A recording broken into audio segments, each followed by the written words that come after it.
Hey, welcome everyone to our March 26, 2024, 9 o'clock board briefing meeting. Let the record reflect that four of the commissioners are here. Commissioner Jordan will not be in attendance this morning. Can I say why? Yeah. Okay, because he has a new baby, so we're very excited for him. So I don't know, Chrissy, if you want to say that. Yeah, baby Jovita was born Sunday night. It sounds like after a long labor on mom's behalf. So Jovita, Jojo, or Joe? And mother and baby are doing well. Yes. So it's a new dad. Yeah, I think so. I hope so. He's just happy he's got another voter. That's right. So Mr. Jordan is definitely excused today with the new baby. That's very exciting for him. So with that, then we will go ahead and get started. We've got a full agenda for today. So we'll start with Chandra. Good morning, everyone. I'm here to brief you on our FY22 Operation Stone Garden grant. So while the Operation Stone Garden program, it is facilitated through our office because it is considered one of Department of Homeland Security's suite of preparedness grants. So it's in the same category as our Homeland Security and our Emergency Management Performance grants. Operation Stone Garden is managed through Customs and Border Patrol, and it is specific to our Sheriff's Office, so I'm happy that Chief Ellis is here. He can add anything he wants to this. So it was, when the program first started, it was for any county that had a border with either Canada or Mexico.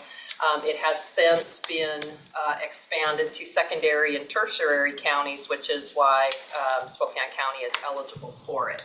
It provides reimbursement and funding for law enforcement activity that directly supports Customs and Border Patrol. So I think it's primarily our air support unit, Chief, is that so? Along with ground interdiction. Yeah. So the funding that we're looking at in this particular package, it is our FY22. They've been very, very slow in moving this grant along, so we are still talking about the 22 funding package. So this particular funding package for $151,125 covers overtime for our air and ground patrol officers and pilots. It covers mileage, it covers helicopter maintenance, which is based on flight hours, so that's part of the documentation that we use. It also covers 3 LiDAR speed trackers, a GPS system for the helicopter, and then 16 flight suits for our pilots and crews, and then 13,000 and change in indirects. So, and again, it is at the FY22 funding stream.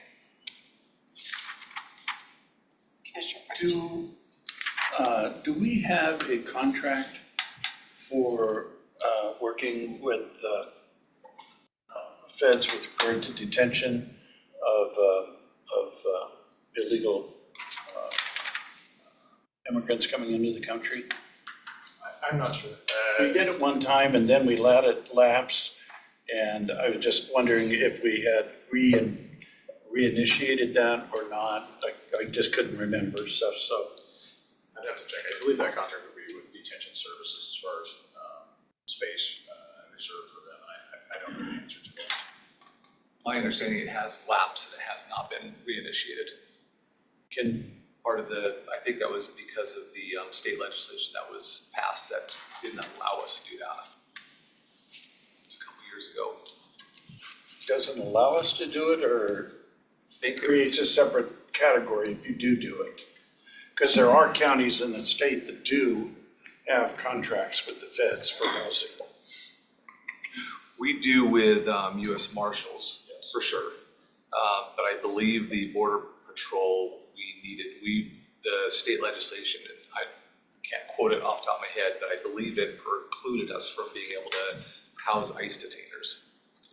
Basically, on a practical level, it precluded us. The hoops that you have to jump through, the things that you would have to do for each individual who would be housed in our jail to ensure that they meet the state requirements in that legislation is basically practically prohibitive in order to make that work. And so that's, you know, it just wouldn't, and if we, even if inadvertently had somebody in there that, you know, violated it, then, you know, it would just be, it became a procedural mess in order to make both of those things work out effectively.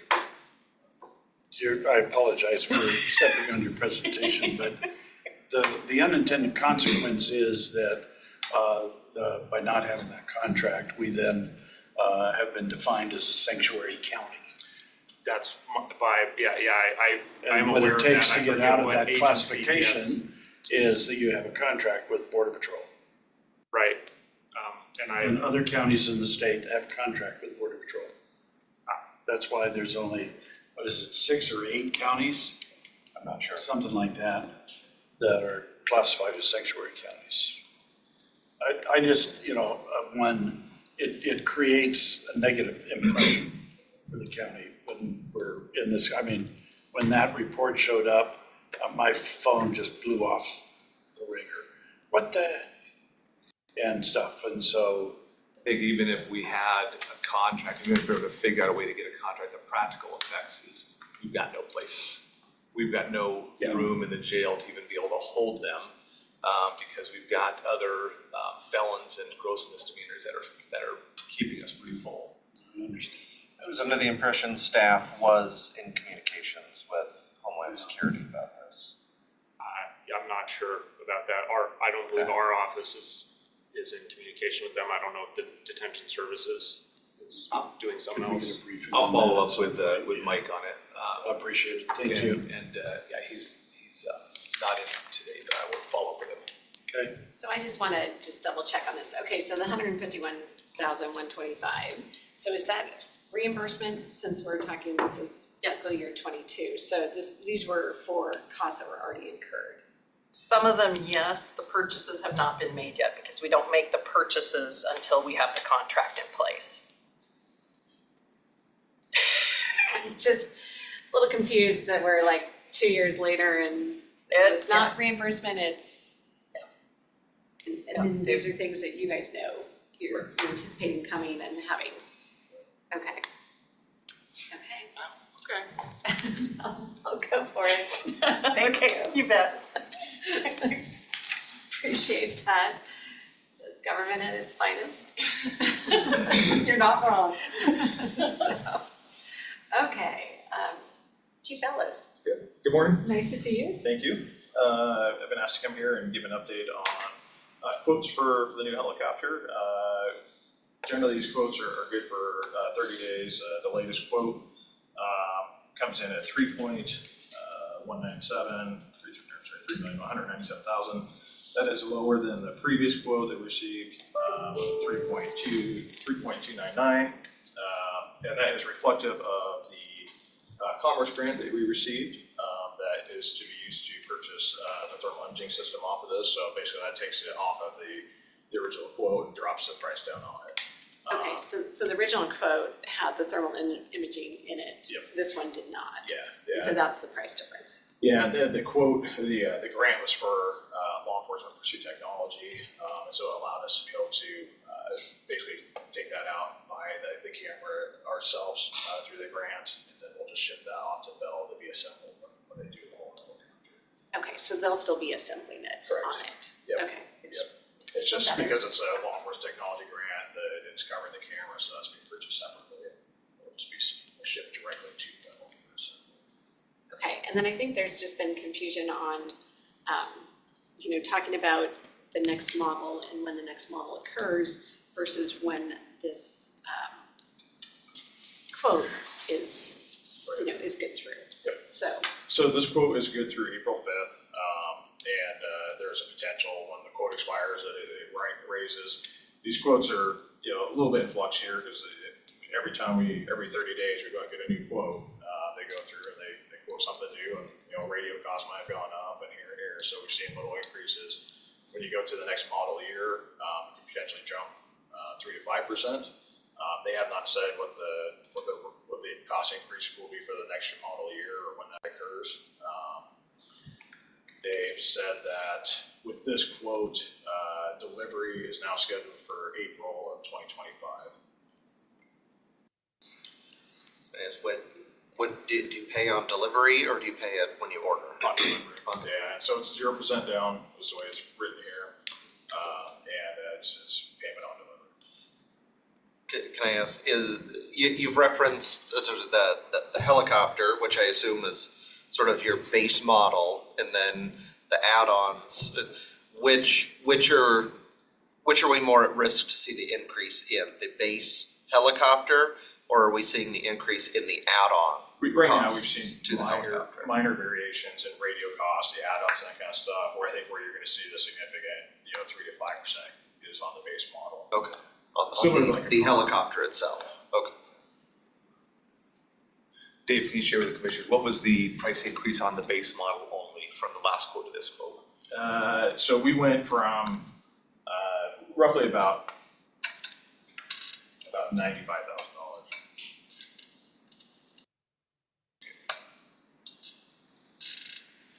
So, Mary? Randy, sorry. Commissioners, I just wanted to let you know that price that Chief Alice is quoting does not include sales tax. So that would be about another 9% above that. So, yeah. Can we have it delivered in Oregon? Yeah. Sorry. Can we have it delivered in Oregon where there's no sales tax? Oh, I would suggest Deer Park so we get the sales tax. That's true. It's true. Still got the 10-year, 100,000 warranty. Yeah, Brian Craig does. Commissioner Waldron. So do we have a total breakdown then of the current estimated cost and then dollars that we've put aside towards the purchase and any of the remaining dollars? Do we have that? Okay. So, I can talk briefly about it. We received the $500,000 appropriation. And I know it's on the agenda here later on today, but we do have the auction starting tomorrow. Oh, tomorrow, okay. And that'll run through, I think Gina Curtin's advice, through April 17th. Through April 17th, so roughly 21 days.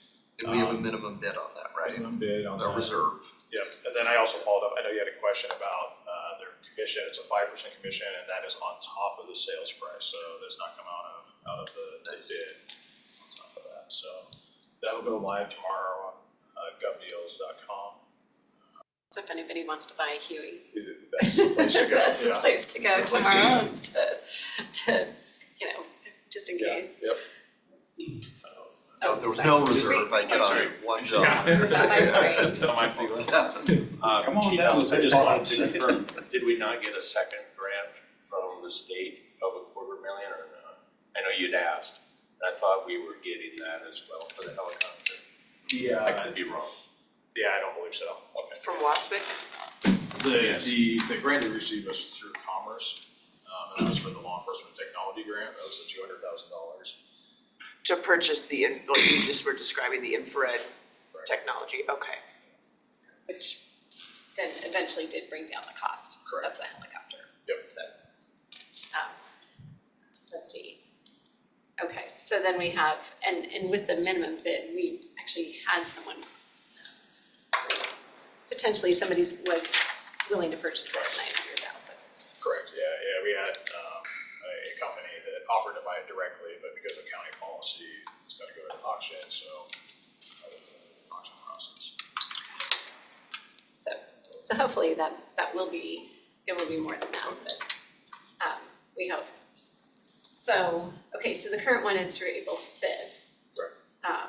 So, and then if we choose to execute, then if there's no money down, then it's Right. through April of 2025 before we get it. Yeah, so basically, that's gonna lock, what will happen by signing the contract, basically reserves the tail number, the serial number for the aircraft, and it puts us in place for it.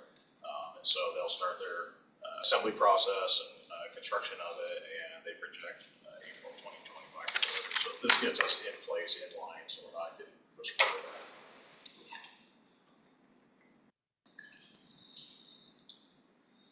So to summarize, I think what I'm hearing from Commissioner Waldrop's question is the new quote is 3.2 million rounding plus tax. We've got a federal earmark of $500,000 that could be used towards purchase. The $200,000 grant that is coming from Commerce has been identified towards the FLIR, the camera system, which has now been removed off the quote, which is part of the reduction in the quote value.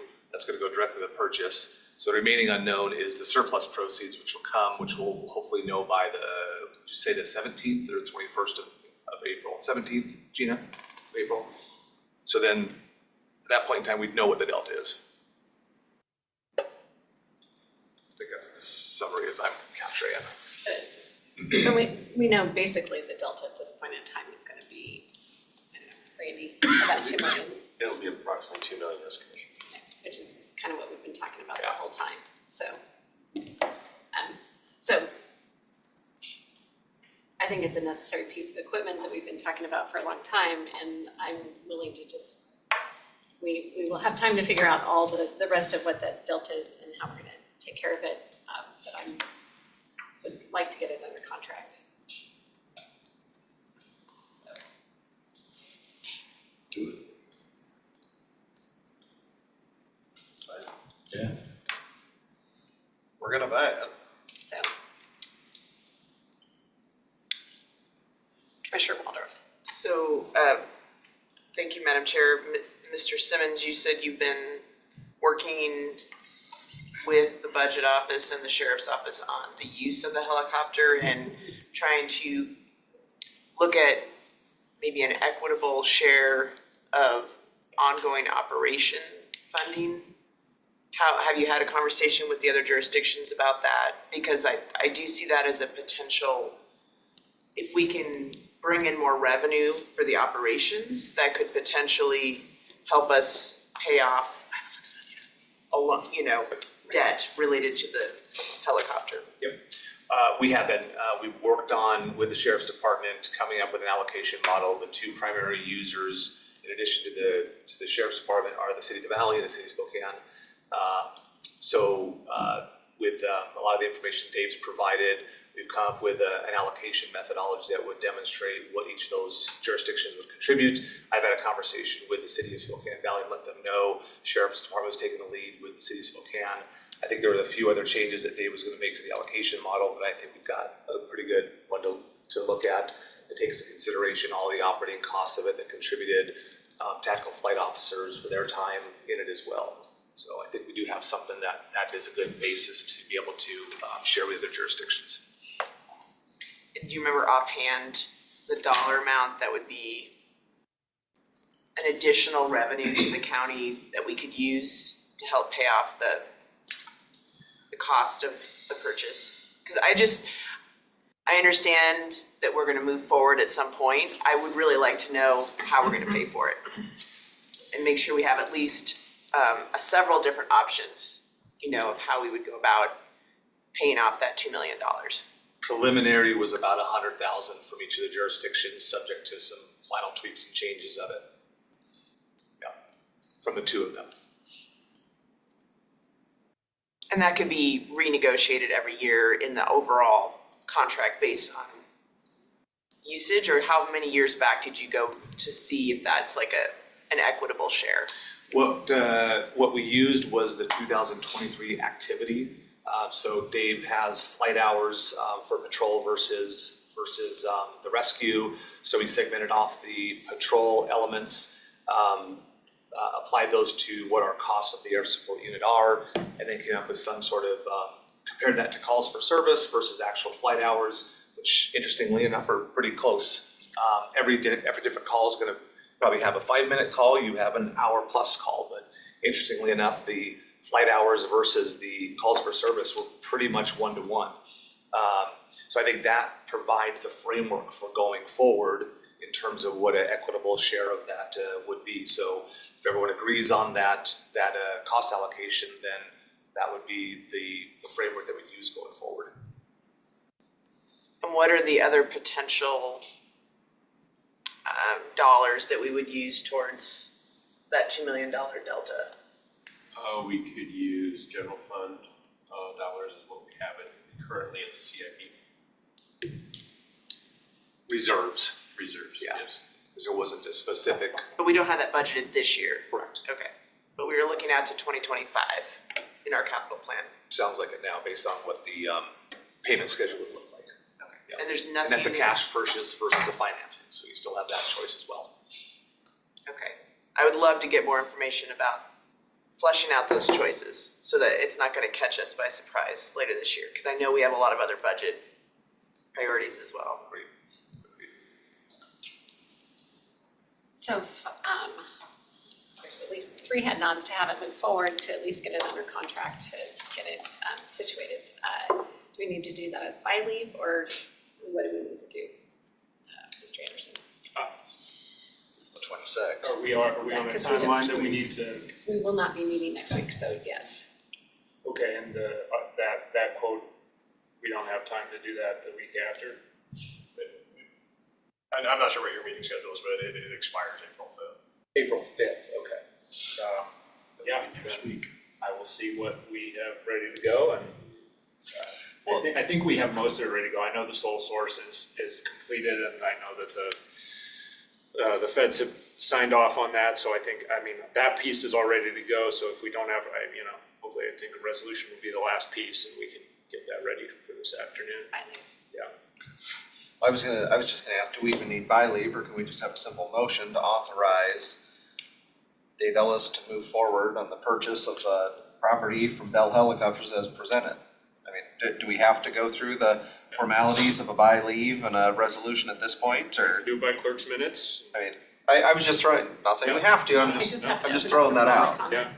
Yeah, no, I think based on where we're at, we don't have a contract to approve it, or are we approving a contract today, or are we? We have the contract, I've submitted it to. Well, I think, given where we're at in the timeline, I think the board can approve moving forward, and then we can bring the specific contract back, for formal approval, or ratification, if that's what we want, when the board is back in session. So as far as moving it forward, yeah, the board can take a motion today and, direct Chief Ellis to move the purchase forward.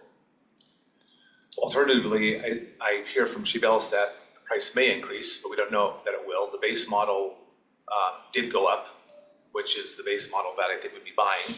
So if we got it requoted to extend that for another 30 days, that would save us from going through a bunch of extra exercises here and get it on the third week of the month as well. That's another option.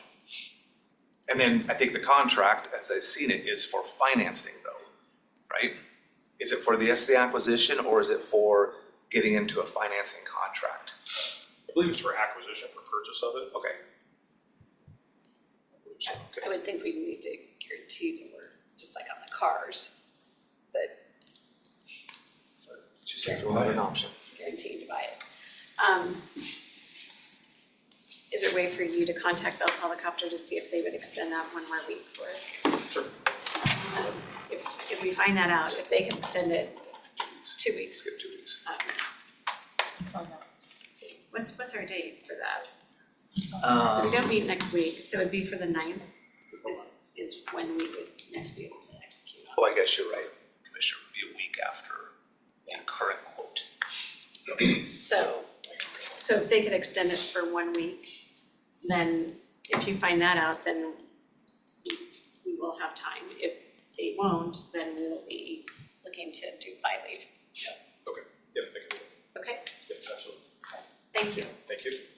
Appreciate it. Thank you. Okay, just making sure on that timing. Okay. Next is Randy.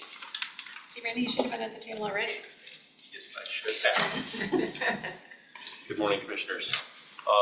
You want to bring up the executive summary, Ron? If you have it, if not, that's fine. It's all, everybody has it electronically.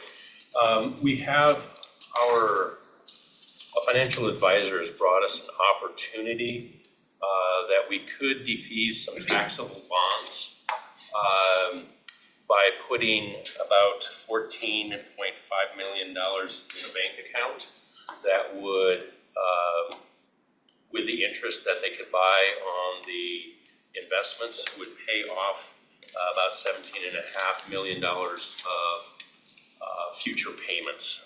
Our effective interest rate of doing that is about 4.37%. That is over the current skip rate where the last one was 2.43%. So that gives us a savings of about 7.7% roughly if we decide to do that. Last week we had $84 million of cash in the general fund in their bank. Of course, we will have property tax receipts starting to come in a little bit here on April 1st and much more on May 1st. These numbers will change slightly if you want us to proceed with that because interest rates vary every day. When they presented this a few weeks earlier, it was about $100,000 more of cash that we would have needed. So just curious if the commissioners would like us to proceed down this route to defease these bonds. One of the unique things about these bonds is since they are taxable, we are not yield restricted. So this is not typically something we have the option to do. But because those are taxable bonds to the investors, we can actually earn more than we are paying out in interest. So, questions? How much did you say we had in reserve? We have a cash today of a little about 84 million. So this would take 14 of that, or about 8% roughly. So just perspective, when Marshall Furnell and Bob Ridley were here, and we were reaching the end of the year, it was not unusual that we ended up having to go to Treasury to get enough cash to be able to meet payroll.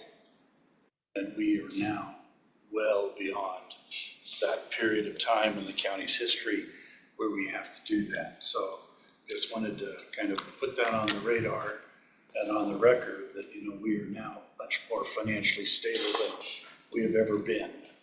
And so Just, and to Commissioner French's point, this is the time of the year when typically we would have to do that. That last payroll of March is always our low cash point throughout the year.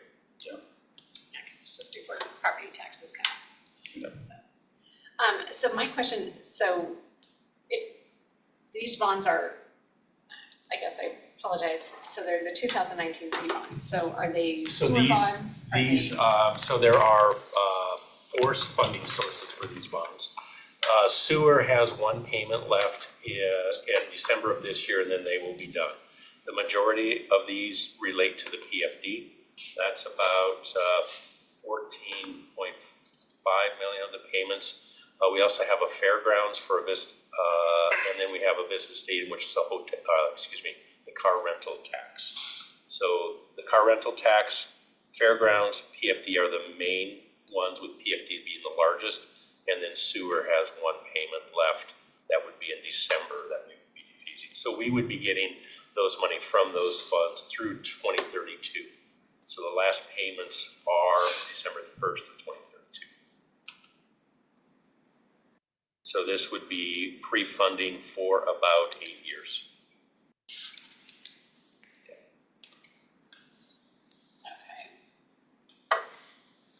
Just trying to. So it would take our cash down. It would take our cash down from about 84 to about 69 million. That is And correct. in our fund balance, It's not gonna, restricts it will not affect our fund balance because our cash will go down, but so will our debt by that same amount because it is defeasing the bonds. okay, so it doesn't have an effect on our fund balance? It does not affect our So fund it doesn't balance, it's affect just really future bond ratings cash. or any of that? Correct. Okay, that's what I just wanted to make sure of, That's so, correct. okay, And then we will be getting that cash back over the next years, of course, through the 8 years from these other entities on the same payment schedule is what I would propose. Right, so we just keep, all of that stays the same, and that just comes into the general fund then. Yep. So, Commissioner French and then Scott. So, the bond payments that are there for the PFD, what will be the mechanism for us to, will we then re-enter into a note with them that they will continue to pay on that debt, to us? Or, because they don't make any direct contributions to our general fund.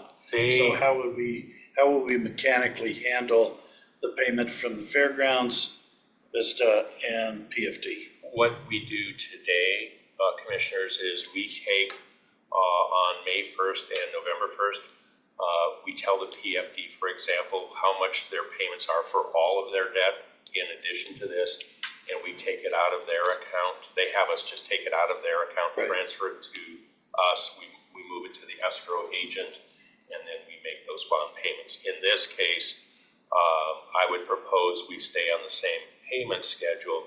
We would just take that into our cash for this portion of it.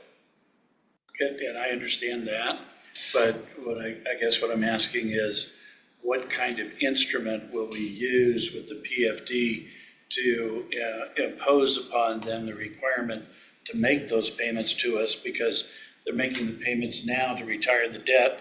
When the debt's retired, that bond obligation goes away. So there's got to be something to replace it to be able to make sure that they'll continue to pay us.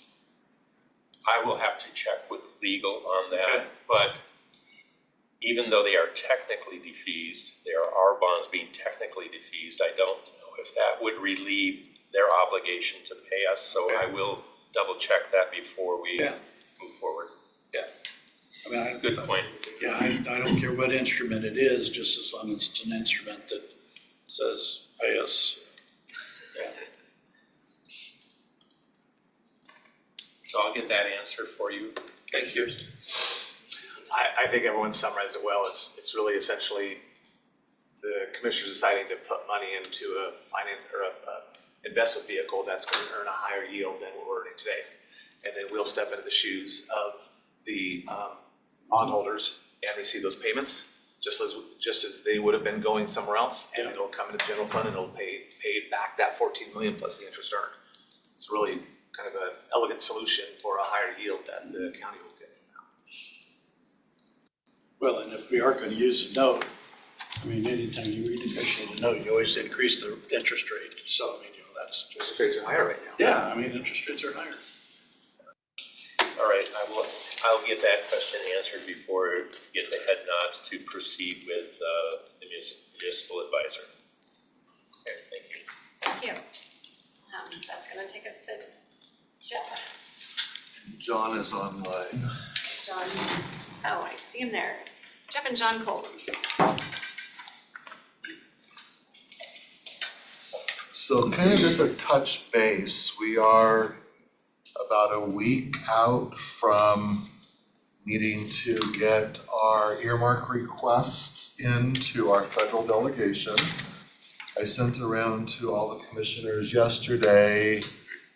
I believe we have all of our ducks in a row ready to go for the one to the House. That's the one, the road out by the second gate to Fairchild. So we have our 5 letters of support from Fairchild to airport, cities of Airway Heights and Medical Lake and S3R3.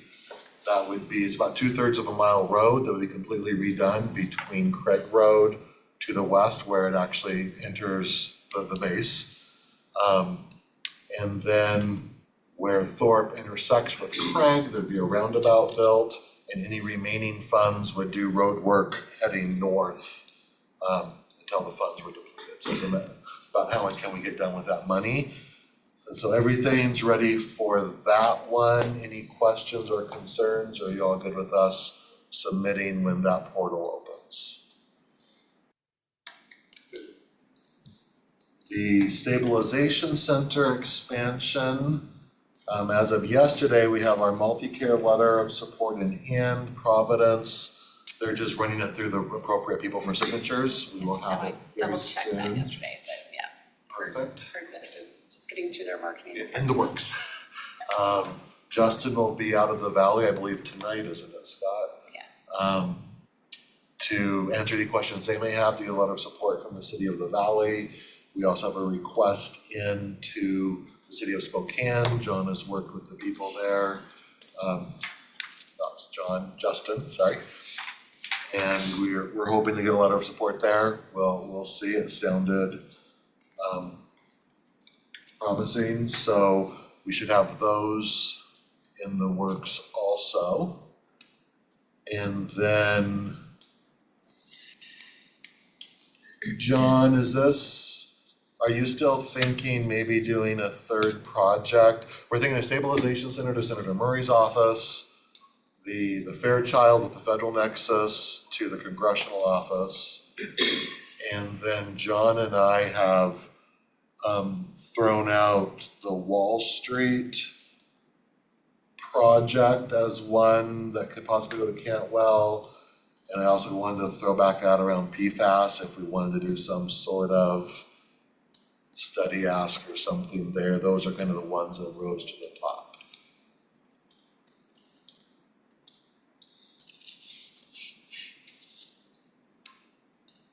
Anything to add, John?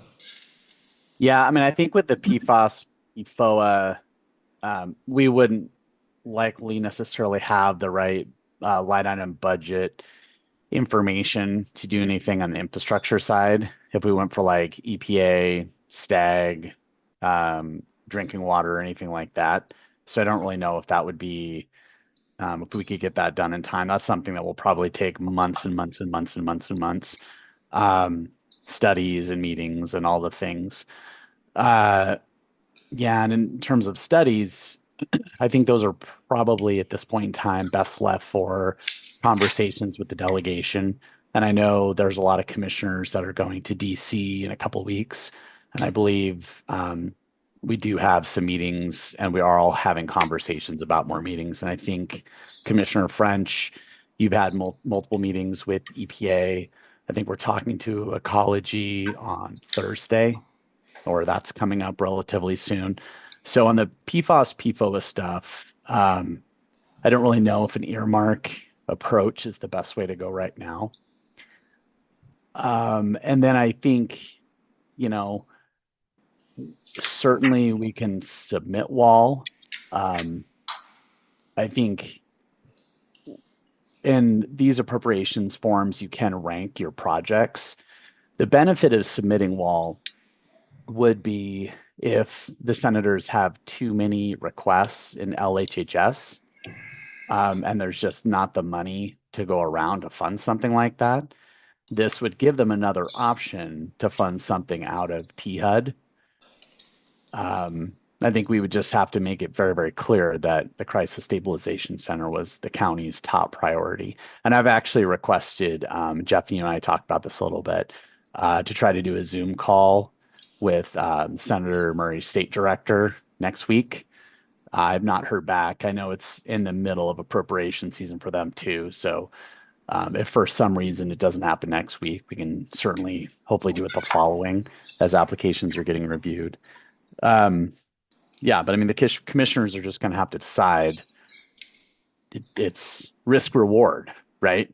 Do we want to communicate, hey, we love this thing, but if you can't do it, here's this other thing, or do we just want to stay laser beam focused on the Crisis Stabilization Center? And you've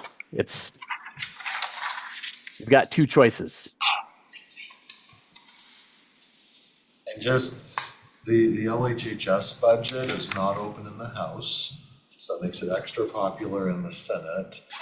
It's not uncommon for half of all earmarks to fall in that budget. When it last was open in the House, over 50% of all the earmarks was in that one budget. So not being open in the House, a bit more pressure on the Senate.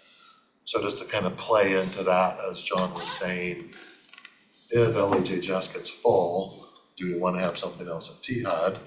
THUD is second. THUD's the most in the House now requested, since LHHS is not open, and it's second most requested in the Senate side. It gets about 20% in the Senate.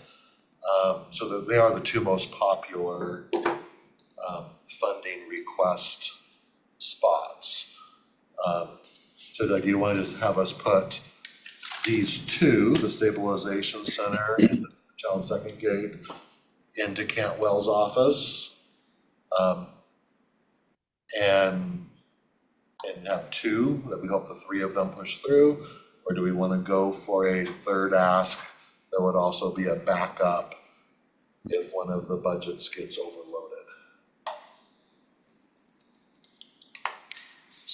Thank you, Madam Chair. So so if I'm understanding what you're saying, John and Jeff, we could put the Wall Street project in as kind of a backup, but we really need to communicate that. It's our second priority. That would be our second priority if, for whatever reason, the funds were not available for our first priority project. And it would only go into the senators because we don't have the federal nexus on the House side. Right. I mean, I would look to, John, what your recommendation would be. I mean, I think we could communicate that and it couldn't hurt as long as we had effective communication about our priorities. But Yeah, I mean, the thing, and Jeff, you articulated it perfectly, both accounts are super oversubscribed, right? So do we take away focus on the Crisis Stabilization Center? And if that is number one on our priority list, and number two, and number three, and number four, and the wall is number 5, I mean, I think it's not a bad idea to just punt, focus on crisis stabilization, the center, communicate the importance, and just stick with our guns on that one project. And I don't think there's a right or wrong. I Right, think it's just yeah. a gut. What do your guts tell you, do we think is the right play at this moment? Yeah, I kind of rely on you guys to do that. I mean, I think you guys know better what the opportunities are and the reality of it. Yeah. So, I think we've already communicated through John with our Senate offices that the stabilization is the top priority. I think we can continue doing that. I think if it was me, I probably would put in wall with over communication. But it's like a 51-49 split for me. It's not, I think I would lean that direction, but it is very much a lean for me. John, I tend to think you might be on the opposite side of that coin. I mean, I'm 49-51, you know, so we need a third person. That's why we have odd numbers in decision-making bodies, right? Because we spent quite a bit of time talking this around, and we honestly don't have like a recommendation. We think this is the right way to go. It really is just a call. are there any other opportunities that our Public Works Department is looking into for Wall Street in the next year? Like, I'm just thinking if we were to put that forward, there might be other, I don't know if they were applying for other federal or state grants for that project. Yeah, we had talked about SS4A or SS, 4A. We had talked about a lot of, well, here, Public Works, go ahead, sorry. I know Jeff and I had socialized some different ideas, And but I mean, we always need, there's always gonna be a gap, but I just wondered, I mean, we could come back with it next year as well, you know, if we don't end up, Kyle, getting any other We also have funding. that 25% match challenge with. But Kyle, what's your thought? You know, like I said, it's in our SIP, so it is a project we will pursuing funds for as it rises in the queue. I don't know precisely which funding source at the moment most closely aligned with where we would be making this ask.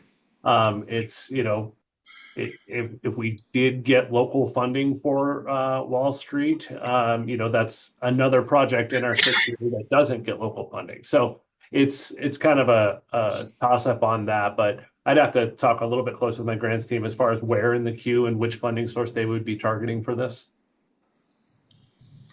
But if I remember, John said it is a very competitive project because of the demographics of the area as well as the alignment with transit and bike and ped facilities. So it's a competitive project in a variety of grant, I'm sure, Right. activities.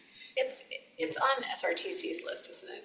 Yeah, it's on the Right. STIP, yeah. Which The is only- why it's, Which one? The Wall Street project. Yeah. That's why it rose above Market Right. and Sullivan, Yeah. 30 seconds. has more going for it, Yes. yes. The only thing, Jeff, you just touched base on this is the match. And Kyle, we had talked about, potentially being short on match on a lot of the other, a lot of different projects we're looking to do. So, yeah, that will create, that might create an issue for you all in your budget on Public Works, or will it? If you're paying 25% on the HIP program. Yeah, I mean, those are high match dollars for anything we get to do. I mean, we have match on almost every project. We would certainly be making asks for somebody else to cover that match for us, but it's the constant challenge of when we get these projects, I mean, we have significant requests out for additional funding, which I think are we're potentially getting some support out in the West Plains for our previous earmarks. So it's each one of these has a significant lift that we need to keep working through. I guess if we get them, it's great, but that just creates another opportunity that we need to go fund. But it's very difficult to do with our 110 fund, that's for sure. Okay. So the question, so we do have the 25% identified, because we'd need to do that in our application, and then we'd be committing to that. We can say that for sure. We would hope to find other options beyond draining one. Sure, French. So, Kyle, I don't know whether you're aware of this or not, but FMCIB just did a call for projects here. And I think the call is due in April, but I'm just thinking that the Four Lakes project is probably a good candidate for that call of projects because of the tie to freight and freight mobility. I know my team's aware of it. Okay. As far as that grant goes, John, we have good possibilities for partners to help with that match on the West Plains. So yes, we can cite those things in the grant application. Okay. Well, Kyle did a good job of not being the third decision maker. Well done. Very diplomatic. Now we're gonna go to Scott. So just a second, Scott's got a comment. No pressure. There we go. I just going back to the PFAS, PFOA. I recognize there may not be buckets that have been identified as eligible, or maybe they're oversubscribed.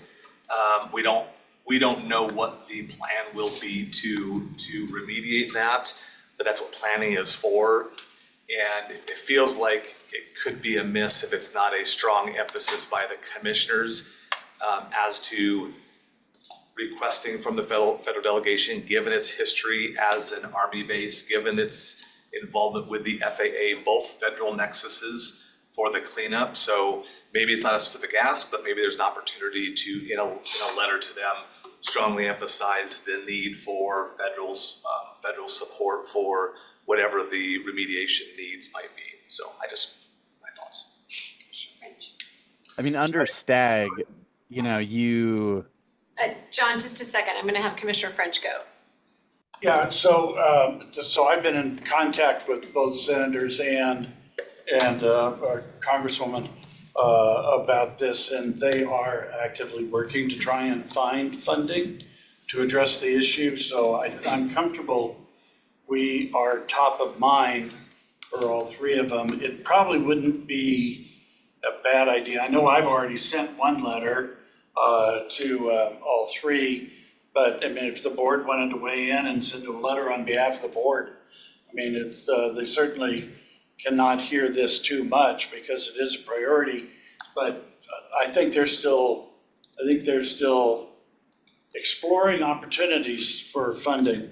The only funding that I've been made aware of that could be immediately available, but you need a plan to be able to go after it, is Superfund. funding through EPA. And I know that when Rick and myself met with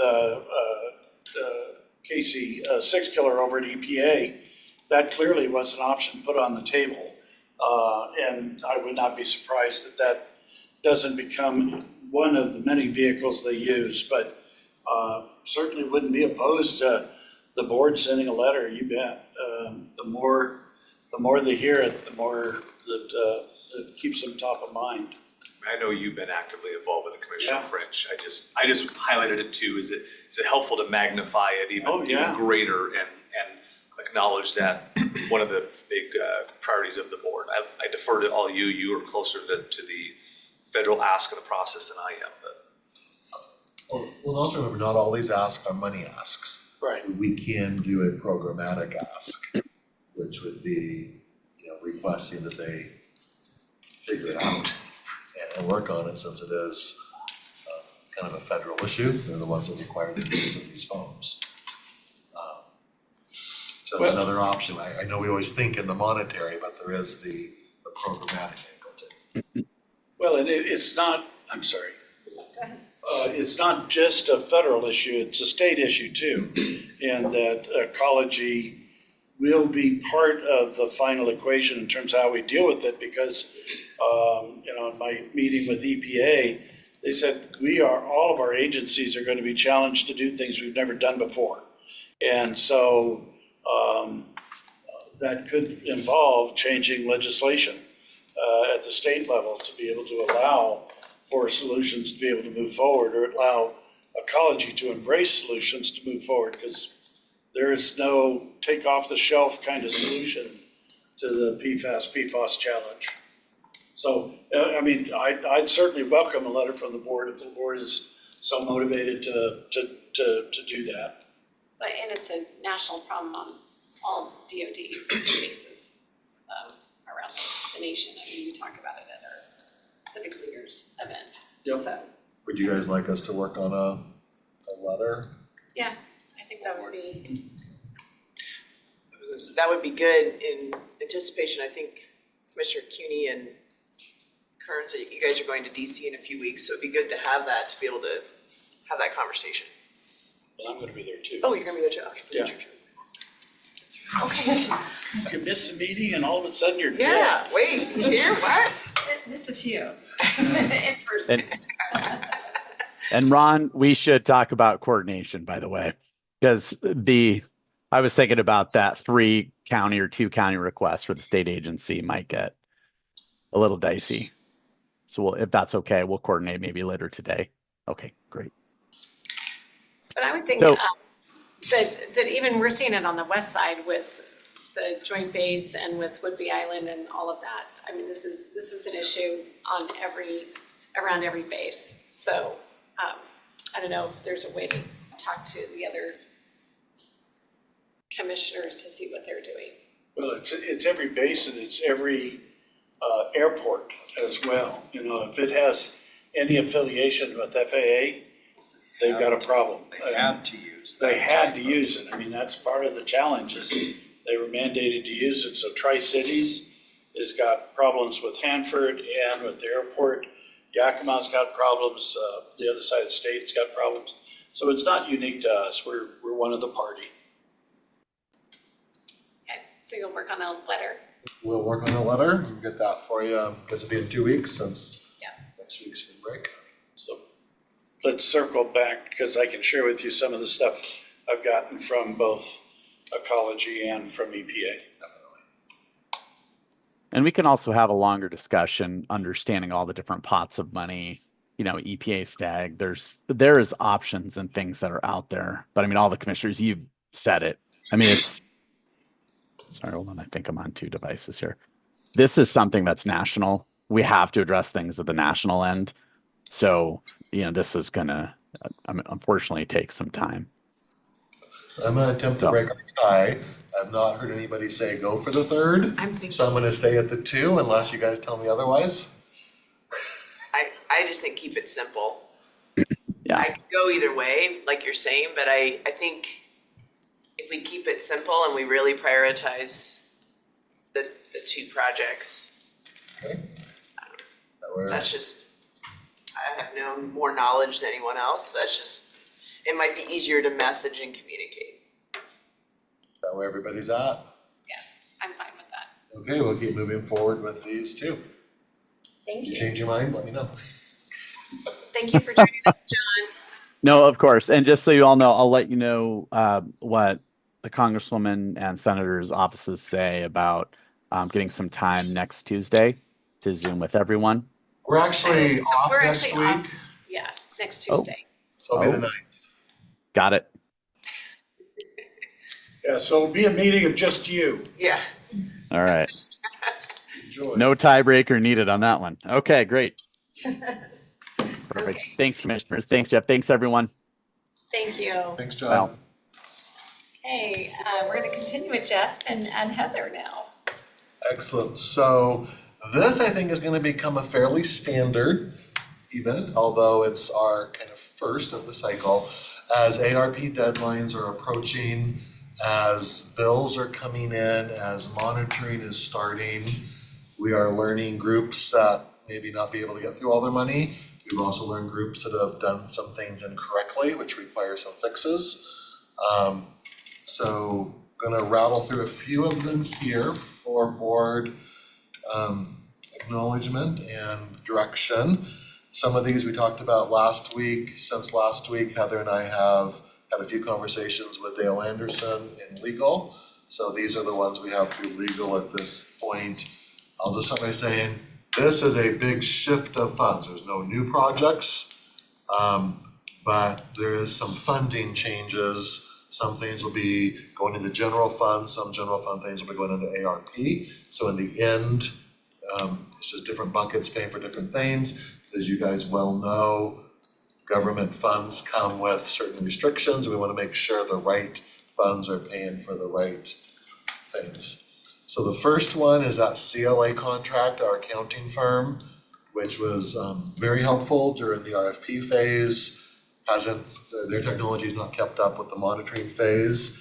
So Heather was going to issue a letter this week, so it happens in March. So we'd be paying April and May. We have a 60-day clause, and we would be terminating that contract, which will return about $258,000 to the county.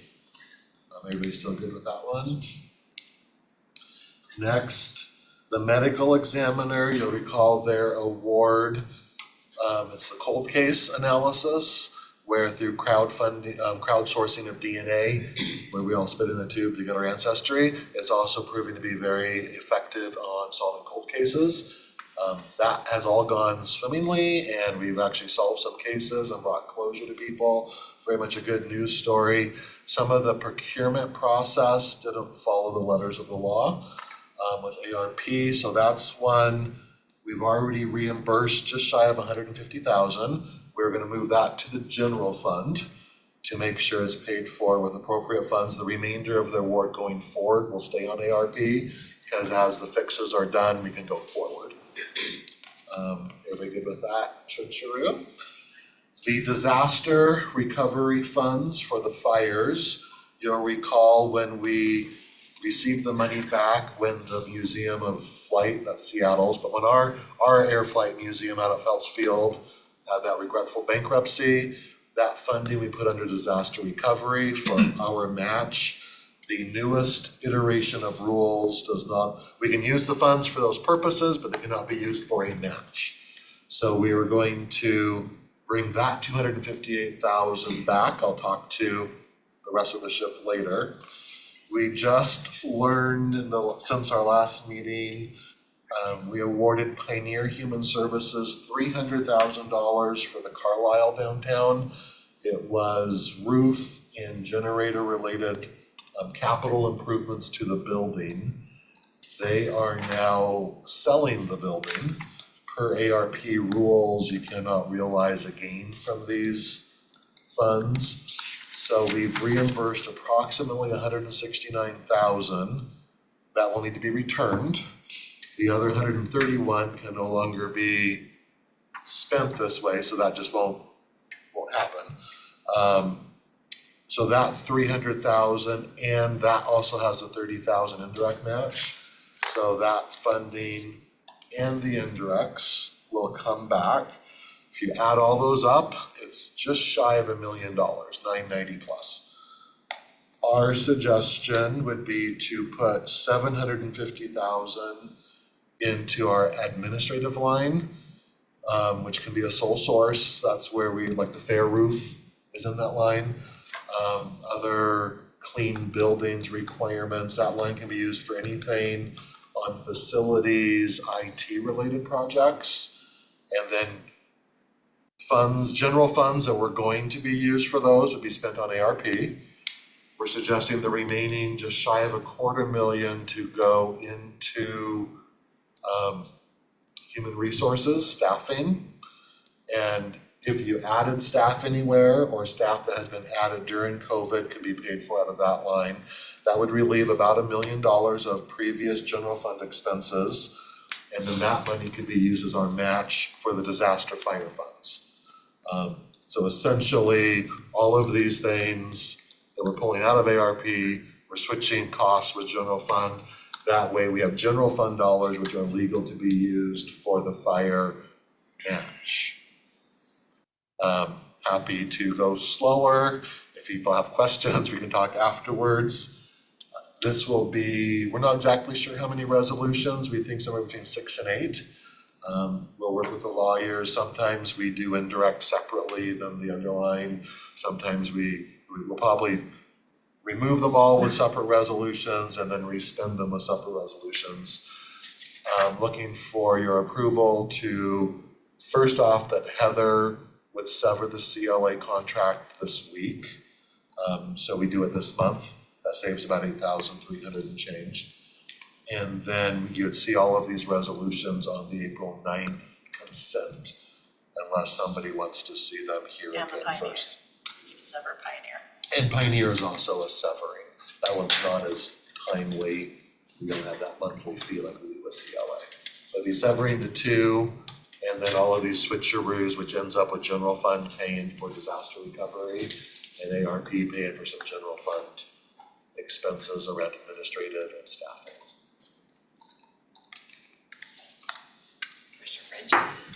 So I know that we've talked before about the Valview water system failure up on 5 Mile.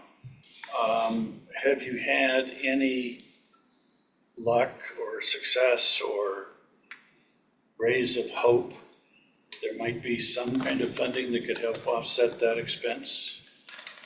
As funds come back, the board, that's not one that would qualify for a sole source, because there's lots of water districts. So that would require us putting forward a new RFP for water districts. And we'd have to put that out publicly and score and go through that process you're familiar with from a year ago. So that is certainly would be an option with the board. Our focus has been getting our match on the fires right now. I'm talking with Chandra after she left you guys this morning, so very recently. She's not sure we will get to a full 5 million spend on the state funding, which would require us 1.25 million. If we get to 4 million, this million will cover that. And so once that is covered, that's as far as, to my memory, I've had board direction. We are trying to use ARP to our extent possible to help with that required match. And then after that, it's back to the board to make these decisions. Okay. Well, and I don't know that we've even had a conversation about whether that's a priority for the board or not. So I don't want to be too presumptuous with regard to, whether that's something we even want to spend money on or not, so. I know there's gonna be more discussions coming back, probably at your next meeting on the 9th, because we've also learned 2 other contracts out of parks also didn't meet the letter of the law and how they were procured with ARP. So we're gonna have to do some more decision points will be coming to you guys on, because the money has, one of the projects is actually done, so it's not like we can just stop it, but it cannot be paid for with ARP because of the way it was procured. And so there's gonna be some more switcheroos, and maybe that or other things could come in that conversation. We will do our best to create options and ideas. So my question is then now knowing some of these things, I mean, and we have a new purchasing manager, director, I'm not sure what her title is. Have we, everything that is left within the county, has that been talked about and talked to with purchasing? It all was talked about before too. Well, I understand that, but our new director wasn't there at that time, so now that. Randy had a conversation with her in the last 48 hours. Yeah, and I guess it's really to Scott. I mean, are you feeling comfortable that she's on top of now all the ARP and what projects are still out there left to be procured? Well, as Randy's had the conversation with her to make sure that we've shored up any procedural gaps that may have occurred in the past, I think we're definitely gonna be more on top of this stuff to make sure it doesn't happen again. Not leaving it to a department to have indicated that it was an ARP funds or something else. We gotta have that collective one point that's looking at that, verifying what the funding source is, so that we know which way to point it. Yep. Heather and Randy and Melanie, they met. Procurement will now be double checking the funding source for any of our own RFPs, since that was the miss along the way between the Department of Procurement. And since ARP wasn't flagged, Heather wasn't brought into the discussion. So thankfully, we're all within the timeline, that no money's gonna be going back to DC because of any of this. It's just we're gonna be doing some switcheroos, which, trust us, pretty much every jurisdiction across America is doing very similar things. We just saw the city do a big switcheroo on cop cars for some other stuff. I've seen in the press where the Valley's doing switcheroos. Those are our two biggest ARP recipients in our area. There was 150 people on a call yesterday with GFOA. Nothing unusual here, because we're just at that point now where the monitoring is starting to happen, where the bills are coming in more quickly and timelines are causing tougher conversations. And so this is where we're finding things we just need to improve and sharpen. But in the end, nothing has fallen off. Things are going reasonably well. We just want to make sure when we get audited, everything is correct to our ability, and so we're making some switches to correct it before the auditor finds it. We can say, yes, we already corrected it, we know. So are we good? Sorry. Madam Chair. So in essence, the good news is we have many ways that we could spend ARPA funds throughout the county. Correct.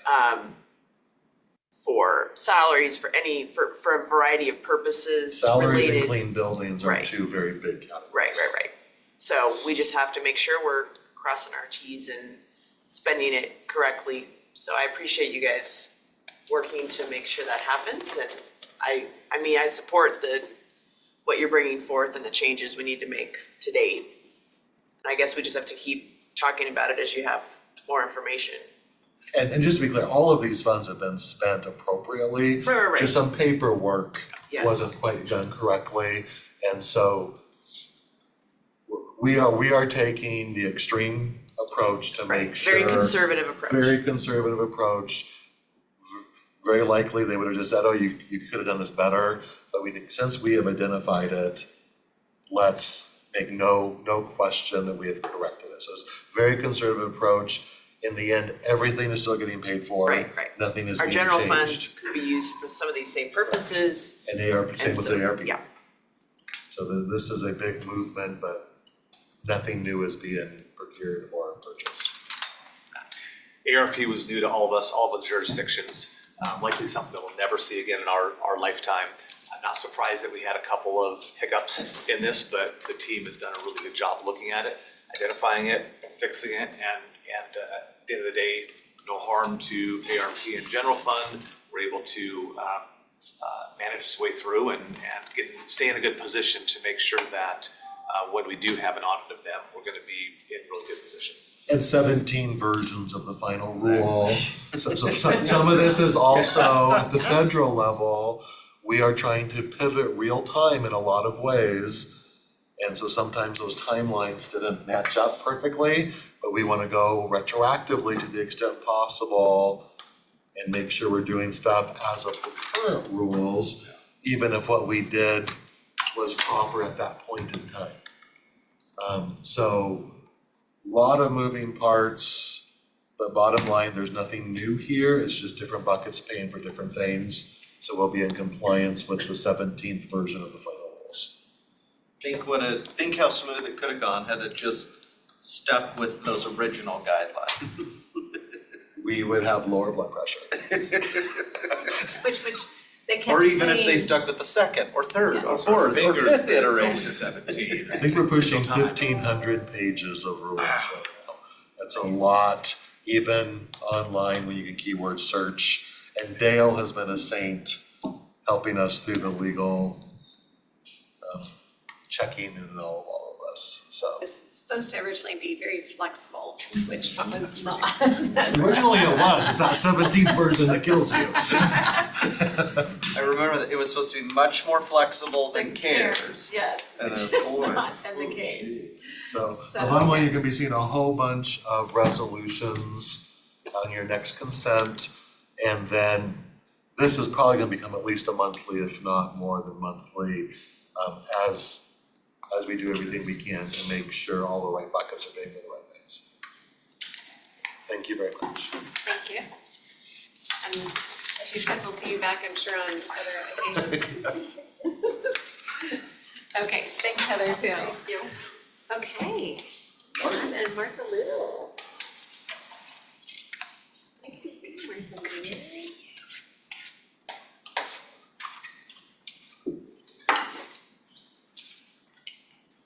All right, good morning, Commissioners. Pat Bell from the Communications Office, joined by our Communications Manager for Outreach and Events, Martha Lou. Just wanted to mention before we get rolling here that Martha Lou been with the county for 18 years and is now stepping back into the Communications Office from Public Works, where she's been for the last 7 years. So she'll have some additional responsibilities. You've been working with her and your teams have on proclamations. She's also been working with a number of the departments, and so we'll be out getting around and auditing communications plans and offering counsel on that. So today, I'm here to talk to you and have Martha Lou here for some discussion on a few of these on our office's protocol guides. So these are standard operating procedures for our team. I know the board has its own board policies in some regards, and there's one of those that we'll touch on. I don't know if these are in order, but we have an update to the board proclamations, so we'll start there. Pass those around. So we have a number of board proclamations coming up, and we've just had a series of successful proclamations. The Mead recognition did very well on social media. I know it was featured in a number of newsletters, and so we were happy to see that. Had about 20 or 30 school kids on campus. We also had a very successful visit from SPS as a campus tour, and so we'll touch on that briefly. So just at a high level, I wanted to call your attention on the board proclamations. These protocol guides help us outline in the communications office the role for the communications office, and then the role for the commissioner, and then the role for your staff. And the only major change here to the board proclamations guide, which you've seen before, is we did have a request for phonetic pronunciation of names listed, especially when there's a long list of names. And so our best thinking right now is to work with your staff to help on that. In the past, Gina or the communications office has been responsible for that. But the clear role, as we all know, the board provides us direction on which proclamations you'd like to see, or a community group approaches you. We see those on a Tuesday meeting, could be on a Monday meeting if needed. And then we work with you and your assistant to be a point of contact. We reach out to the group, or we work with your constituent relations officer to do that. And then we prepare the resolution and it's presented and the copy gets delivered to the clerk. Then we have a nice ceremonial photo. Anything to add on the proclamations, Martha Lou? Not at this time, no, but it has been busy with proclamations, so. Good, yeah, I know we Yeah. have a long list coming up. We just did procurement month. We've got EWU Giving Joy Day Today, today. We've got National Corrections Officers and Employees Week. And then I think there's another one coming up that we're planning for. So, yes, sorry. So I know that in the past, we've had folks say, hey, we'd like you to issue a proclamation and here it is. And this doesn't provide for here it is. How would you like us to handle those? So that is a good question. Martha Lou and I were just talking about that yesterday. When they offer us a draft of it, we can work from that, but we would count on your constituent relations officer to help vet it. Do some research, making sure that all the whereas claims and things of that nature are tight, that the group is nationally recognized. A lot of these are for national days. And some have been designated by Congress, some are just part of a group's background. But with that relationship, if it's a constituent in particular, that you know the constituent, and then we'll get to work on the communications aspects of it. But we're happy to take drafts. Yeah, in fact, we welcome drafts from individuals or groups to get started with. So some jurisdictions have gotten themselves into trouble by issuing proclamations on politically active issues. And I know that we've always avoided stepping into that landmine. There's nothing here that talks about the scope or character of the proclamations that we would engage in. But how do you want us to handle that? actually, Pat and I talked about that yesterday as well, that a proclamation request needs to be vetted, and that would be by the commissioner and the CRO. And, you know, is this a credible group? Is this politically sensitive? Do you want to respectfully say no, to decline? But my concern and the communications office concern is we could get proclamation requests for a number of different things that might be an individual's pet issue. And so it would be the commissioner who receives the request and their CRO to investigate it. I think we also had previous direction from the board when I presented this, I'm recalling, and might be reflected in the minutes, that the commissioners, I think there was broad agreement from all five to stay away from those national political topics, that this is really for local community groups, local issues, things that are county level issues. A national day here and there is fine, and recognize a local group, but really have to have a strong local connection and stay away from, at least through proclamations, hot button political issues. No, that's what we've tried to do, and I just want to continue doing that, because. But we've always done it as it requires a majority of the board. Yes. To have a proclamation and move forward. Well, and then we do have Stops some a lot of that. some local events coming up, like Bloomsday and the Lilac Festival. We also have National Public Service Week and National Public Works Week. So those do not have a lead commissioner. It has not, you know, they haven't been requested at this time, but they have been issued in the past. That was another topic that came up last time, if you recall, that the city oftentimes issues proclamations, and occasionally the county would be present and wouldn't have a proclamation. So we're looking at opportunities to make you aware of things that you might want to do a proclamation on as well, and not just respond to what the community has to offer. But any individual commissioners, welcome to reach out to us or have your team if you see something, and work with your team on drafting something if there's, you know, one of those local community events coming up you want to recognize. And speaking of proclamations, it was gonna be under my miscellaneous, not for large public consumption, but even though we're public. But Eric Johnson's gonna be retiring, and it's been requested that counties do proclamations for him. And so if that would be, if people are willing to move that forward, then I will work with Patrick to come up with one that will be at the appropriate time. Commissioner Friend, since you sit on the board. Oh, yeah, no, something about door hitting you, no, Which it can be Yeah. humorous and all of that, so I will let you guys all know. Okay, looks like we got that one added to the list. Any other questions on proclamations? We have more to get through. I'll send it to you, Martha. We do have some under miscellaneous. Do you want me to throw them out? We got two for, so under miscellaneous, there's one, we were asked for the National Correctional Officer and Employee Week, which is one we've done in the past. Do we want to do that one again? Absolutely. Okay, and then we actually just got an email while we were in the meeting here. Public Health Week, so SRHD is asking that we do that one again, which I know we've done that in the past too, so. I do have a question about that. National Public Health Week, is that April 1st through the 7th? It is, You but wouldn't be able to present it until the 9th. correct. And then fine. They're okay with that? Okay.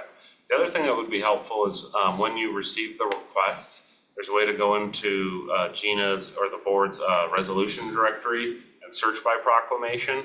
And that might be part of the vetting, is just go in there and check and see if the board's done it before. Still just one additional check to make sure whether it's a new thing or, that could help with the vetting process. Is we're really looking to your staff to help with that part of it. Okay, so we've got both of those and board approval. Moving on. Something new, something blue, video production request and process. So a number of commissioners have requested and tested our video process, and I think it's been going well. Open to feedback on if those products have met your needs. We've produced a number of PSAs in-house, which is new. That isn't a capability that we necessarily had previously. That's with Jessica Hines' help, our communications now specialist and webmaster of digital content. And just laying out here the different steps when you come to us with a video request so we can meet your expectations. We'll be asking for deadlines and advanced script, working with your team eventually to get every CRO self-sufficient. Our equipment is pretty basic. We do have a camera, but these can be recorded with a phone and use of our tripod. So the first several videos we're happy to help with and continue to provide support on, but eventually getting to a place where you all could record them and feel comfortable recording yourself. We do have a teleprompter now that we've invested in, and it's very easy to use. It uses an iPad mini or a phone, and that's why we need the script in advance so we can make sure all the technology is working. We have some decent lighting, and again, we have the very nice Canon camera, which is a past investment in the communications office that we use for photography. So if there's any questions on the video process, I don't have any kind of limit right now, but the policy does contemplate if there's something urgent that requires Jessica's time, we may have to push back deadlines if you have a video request process in it. Anything that's for the full board would, of course, come and be prioritized above an individual commissioner's request. So, or something urgent in a department if we got pulled off on. And knowing that Jessica has both the webmaster responsibilities, which is a daily, drumbeat of activity, and the video and creative work, we're working to balance that out and also design things, let's say for HR, for a career fair. I know there's been some interest in having some swag materials designed with county branding, and that's not traditionally something we've had a lot of or budget for, but we can come back on that. So any video requests or questions about filming, things that we can be doing on this front? Outside of broadcasting the meetings in the past, which previously had been even contracted out to City 5 cable team, now that's in-house, and a lot of this work will be done in-house as well. So we'll be saving costs, but we'll still have videos produced by our external vendor for state of the county and major events, major projects of, long form content, that kind of stuff. Okay, no questions there. Moving on to campus tours. So we've had a number of tours on campus. The board does have a policy, so I need to go back, Martha Lou and I need to go back and revise this. Martha Lou will be our lead for proclamations and for campus tours. We were able to work out some bugs on the first one, I think. We had couple different cooks in the kitchen on that first trip. Again, this protocol guide contemplates clarity on who's responsible for what. So we'll be working with your staff, but we need support from your staff. It's really a collaboration between communications office and your staff. In the past, it's been, my understanding, up to individual commissioner and their assistant to lead these tours.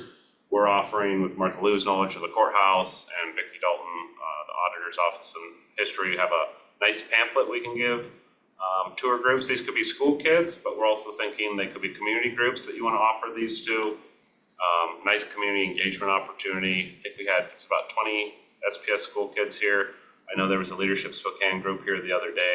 So you're welcome to lead these on your own according to the board's adopted policy, or if you want support from the communications office. We have a PowerPoint presentation. We'll have your photo in there, some information about you. Structure of county government is in there, some historical information about the courthouse, how the county's organized, what the CEO does, what the departments are, the judiciary, all that kind of stuff. Anything to add on tours? Okay, so this is pretty well documented. Yes. Commissioner French? Well, one question is, and it relates to the tours, but with the 50th anniversary for Expo coming up, have you guys contemplated the county doing anything with regard to the Expo anniversary or not? And if not, should we, or is this really going to be a city-driven issue, or is it going to be, I don't know. I'm just asking the question. Done ARP dollars through Visit Spokane. Right. But I didn't know whether we as an entity were going to do anything or not. So I know that we've given some money, but I didn't know whether we as an entity were, tours of the courthouse kind of a deal, and, charge them 50 cents for going through it, or $50 for going through it, I don't care. But, I don't know where I got that idea from. It's right across the river. I didn't know whether we wanted to do anything or not. So just raising the question, not campaigning for anything. Just to add, it's a great topic. We were thinking a little bit ahead on that. Martha Lou and I were. We know that KSPS is producing a documentary that Tom MacArthur's leading. So Martha Lou, if you come today over a little bit early for the board meeting, you'll see our display case. Martha Lou solicited tchotchkes, items, souvenirs from county staff and memories. And so the display case now is honoring Expo. That's a small gesture just for the county community and the campus to see in the public, but it's followed on our very successful veterans display, and we had the sister to sister donation drive featured there as well. But happy to add something extra or to plug in with Visit Spokane and what they're doing for Expo, if that's of interest to the board. I just raised the question. Yeah, no, I think we've contributed funding, to see if Visit Spokane, if there's anything that, that can be used to help. Again, it's ARP dollars, so it's making sure it meets the right criteria. And then I think it's Matt Santangelo, who's the CEO for the all the festivities going on. I don't know what they're calling it, but yeah. So, even if it's just lighting up the courthouse, I thought that was a very dramatic and impactful event, and certainly shows off the courthouse. But even something as simple as that. Yeah. It was the first week or something, or, the celebration stuff. And that takes Which is us coming up soon. the colored plastic that we put on the lights out there. Yeah, no, I think Gil can do it now. Pretty cool. We could talk with Gil about some kind of courthouse lighting. One other thing on Expo, I'm thinking about it, we did discover that the MAC is the kind of repository or archive. So we did touch base with the MAC as well on any kind of materials or posters or kind of cool things that we could display. It's a little early for this, but Martha Lou and I have brainstormed, at least inside the courthouse, having some kind of art displays or other things to feature prominent community members, similar to the Chase Gallery at the city. But it's very early, but if any commissioners are interested in that, want to wanna join our brainstorm session, or your staff, let us know. We don't have anything for you right now, but other jurisdictions do art contests for school kids. We have a number of local prominent artists, arts and culture community. Okay, and that could be something on a tour stop that we could stop and show, for instance, right? All right, moving on from campus tours then, there's nothing more on that. Okay, this is something that you had requested, and it's been updated now, been through a few iterations. Board press releases and media relations protocol guide. So this helps our team, I know we're coming up on time here, but this helps our team just be organized and responsive to the board. We do, as a first step, need a majority of the BOCC to provide direction and background information for us to get started on a press release. An early heads up that something might be coming is great, and I'm always happy to work on a draft, even if it's not gonna be used, but just to have things ready. The FEMA decision was one of those where we were starting to get some information that something was gonna pop on that. Any kind of emergencies or crisis situations, it is contemplated that you can direct me in the communications office through the chair and the CEO.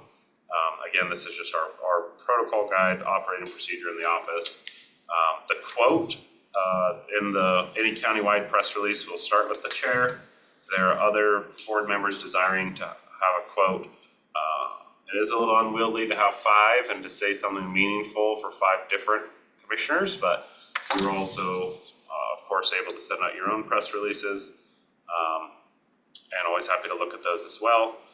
We do like a courtesy copy, and we say that's requested to be shared in advance with us and with the fellow board members. That's something that you all had asked, at least one commissioner had asked to have in writing prior to release where practical. And I've seen that from in a few instances, but I just mentioned it here again as a reminder. So just the final thing is who reviews releases before they go out. They start with us, we draft them, the CEO reviews them. If there's a department involved, the department reviews them. We seek to fact check all the statements, and we're relying on those subject matter experts who know the issues best to confirm information for us. Then before final goes out, it comes to you for full review by email. We'll give you the deadline, tell you when we need feedback by, and then the time that we plan to distribute it. As part of this, I did say press conferences. We've had a few press conferences as well, very similar process. If the board as a whole wants to have a press conference coming to us. We talked a little bit in here about what is dictated by crisis or urgent. And then one last thing on media relations, you all will get individual requests. Sometimes they call the front office if they're asking for a board opinion, the chair is the spokesperson. If they're asking for you individually, similar to with your press release, I would like a heads up, just requesting a heads up to me that you've had an interview or interview request, especially if they may be reaching out to the chair or if it's on an issue where there's division, and they're looking for 2 opinions. Whether it's a majority or a minority opinion, I do direct those where those need to go, so if they come to me. Any questions on press releases or media relations from the board? I do. So there's been a few instances over the last couple months where there's been something that has passed unanimously. We've all been in support of it. It's kind of, it's a good thing that I think we kind of should be tooting our horn on. And we forget to take an action to direct Pat to craft a press release. And so then it's like, well, a majority of the board didn't say to draft a press, so we miss an opportunity to kind of get the word out there on some good stuff, I think. So how do we avoid that?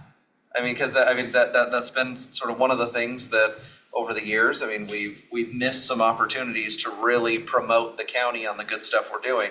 Or essentially, I mean, if it happens on a Tuesday, then we're waiting until the next Monday for us to say, okay, we're all back. Yes, go ahead and do a press. And by that time, I mean, it's 6 days after we've taken action on something. So, I mean, can we trust Pat to have a little bit of flexibility on sort of non-controversial, feel-good things that really promote the good things that the county's doing? If we maybe missed the opportunity that while we're in a meeting that, yes, we direct him to do a press release?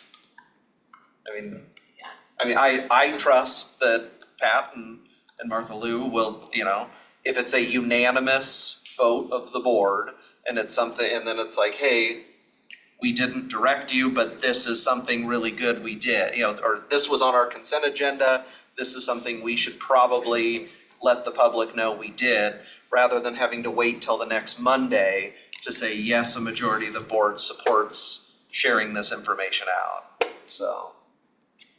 So Chris, that's kind of, on you. Yeah, and I guess a couple of things, I agree with that, Josh, as far as, giving some discretion to some of the staff to do that, because you're correct, there may also be, maybe we can touch base, or maybe a few tweaks we wanna make on the protocol guide to be sure we're, staying on top of OPMA requirements.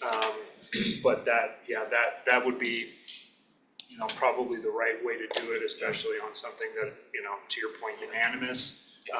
Right, in order to not miss that, because that is procedurally, it does with OPMA, it's gonna be cumbersome to bring everything to the board and then bring a draft to the board and get and go through a whole process on, especially on every single one, obviously the bigger ones. I can give an example. So last week when we did the Mead Rocket, we recognized both the cheerleaders and the wrestling team.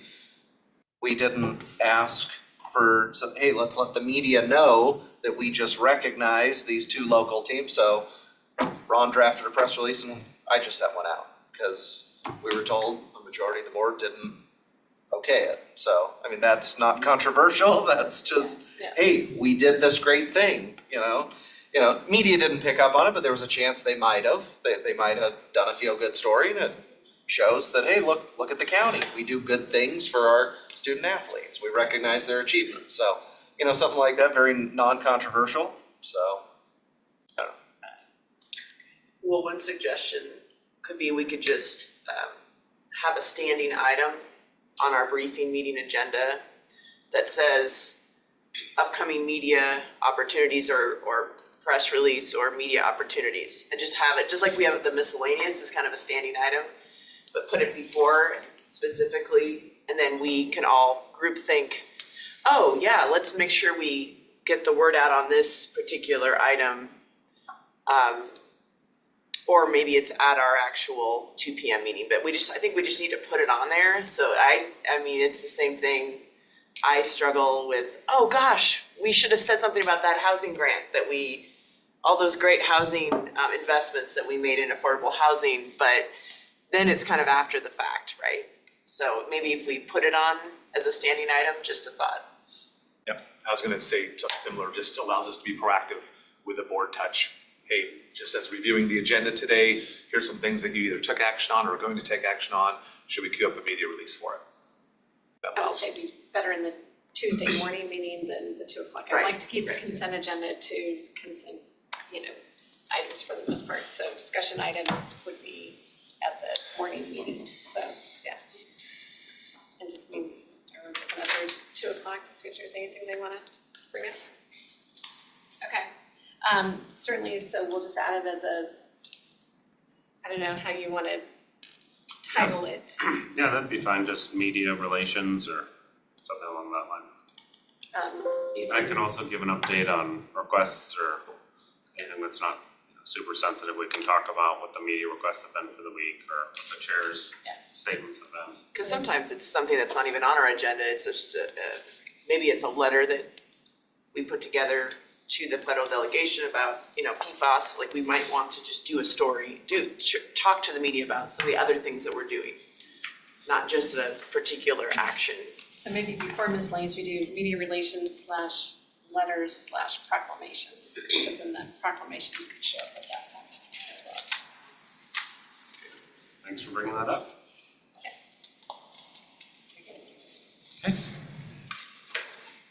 Thank you. Thanks for all the hard work on that. Okay, then that's gonna take us to, I see Scott Chesney over there. Good morning, Commissioners. Good morning. We are with you today With the comprehensive plan amendments that were submitted in December and have now been through their preview process, through the Planning Commission's preview with a public hearing, and they're coming before you today for your briefing with the expectation or the assumption that you will receive the Plan Commission's recommendations on April 9th and consider these on April 23rd. And remember, this is only to initiate the amendments for further study. It's not an action on approving or judging the value of them, other than are they eligible for consideration as amendments. We've got, our group has done really solid work on putting together an initiation report. It's probably 80% of the work that will go into the final report when we get the full information for those that are sent forward. I will go through these fairly quickly. There's a lot of information and it was in your packet. Ron, next please. As we know, the comp plan is allowed to be amended annually under the Growth Management Act, with the caveat that all amendments need to be considered as in one session to be able to judge their impact on the whole, their impact on the county as a whole. Next slide. You can see the group we have this year is predominantly on the north side, the urban growth areas on the north side. There were 4 amendments submitted and 2 that were carried over. 1 was withdrawn. And for the first time in some time, we have an amendment for the city of Spangle in the southern part of the county. Next slide, please. These are the quick summary. The 4 on top are the newer ones. Up on Wall and Country Homes Road, which you've seen one from last year. This is another one in that same intersection, from low density to high density residential. Another one in the Hastings Farwell corridor, similarly to high density residential. In the Meade area, a light industrial parcel being proposed as medium density residential. And then the Spangle one from rural traditional to regional commercial. 2 that you had continued from the past are back for reconsideration. One, CPA 0222, this is the West Plains. Started out as the 108-acre mixed-use project between the trucking group and the beverage manufacturers out there. That's been reduced, as it was last year, to 38 acres is coming forward for reconsideration. CPA 07 was the Douglas project. Yes, sir. Isn't that coming forward as developer agreement though? It is coming forward with a revised SEPA agreement instead of a development agreement. So we memorial, the operating issues will be resolved through an MDNS. Okay. It's a simpler way of going. Okay, all right, and the applicant is on board with that? Yes. All right, Yes. very good, thank you. CPA 0722 was withdrawn by the applicant. That was the request for regional commercial in the heavy industrial area north of the former Hanson site, which is now Finno Steel and Design. And then 1223 last year is up on North Mill Road, LDR to MDR. That was continued to allow for continued discussion and comment by the neighbors and project applicants and those that oppose it. Next slide, please. These are the criteria by which an amendment goes forward, since these are the 6 hurdles. Any amendment must meet at least one of these to be considered for initiation, or at least presumed to meet one of these for initiation. Next slide, please. So the first amendment, 0224, again, North Wall, Country Homes, you can see to the southwest of that intersection was last year's amendment that moved the church property into a high-density residential for potentially seniors housing or something else. This is on the northwest side of the intersection, just south of county property. In that corner there, it's being proposed for high density, a little less than 1 acre. Next slide. A little more context, and you can see critical areas. The creek and floodplains issues do touch the western side of this parcel, but do not encroach on it to a significant degree. Next slide, please. The site location is more detail on this side. The changes of impact, you can see here from the LDR current. It has, the potential for 4 units. It has a single project unit on it now, and it could go to 16, so potential population increase of 20. Next slide, please. It does meet one of the zoning criteria, so it passes that hurdle. Critical areas, you can see here the floodplain that is on that adjacent portion on the western side, no significant wetlands, no significant geohazard, and a low risk of stormwater management. Next slide, please. Comments from agencies. Historic preservation, there is a fairly old structure. They want to evaluate that for eligibility on the National Register of Historic Places. That, of course, would put a hurdle in front of redevelopment, but not a fatal flaw. Our Public Works is on board in their early stages. Wastewater is not a problem. Transit simply says there's no plans to modify things in here. And concerns from the comments were fairly typical. Concern about more traffic with more density along North Wall Street. Some concern about environmental damage or possible damage over the runoff and the nearby streams. And then cohesiveness, I guess, the usual or fairly typical challenge of the neighborhood is changing and we would prefer it stayed the way it is. Next slide, please. And its context, these are quarter mile, half mile, 1 mile radii from the site. You can see that within the 1 mile site there are a number of amenities for convenience, schools, open space, stores and conveniences. So that is CPA 02. Move on to 03. Next slide. This is back in the Hastings Farwell corridor. You can see the lead schools to the immediate northeast of these projects. The project to the immediate east of the outline parcels was one that went through an amendment last year.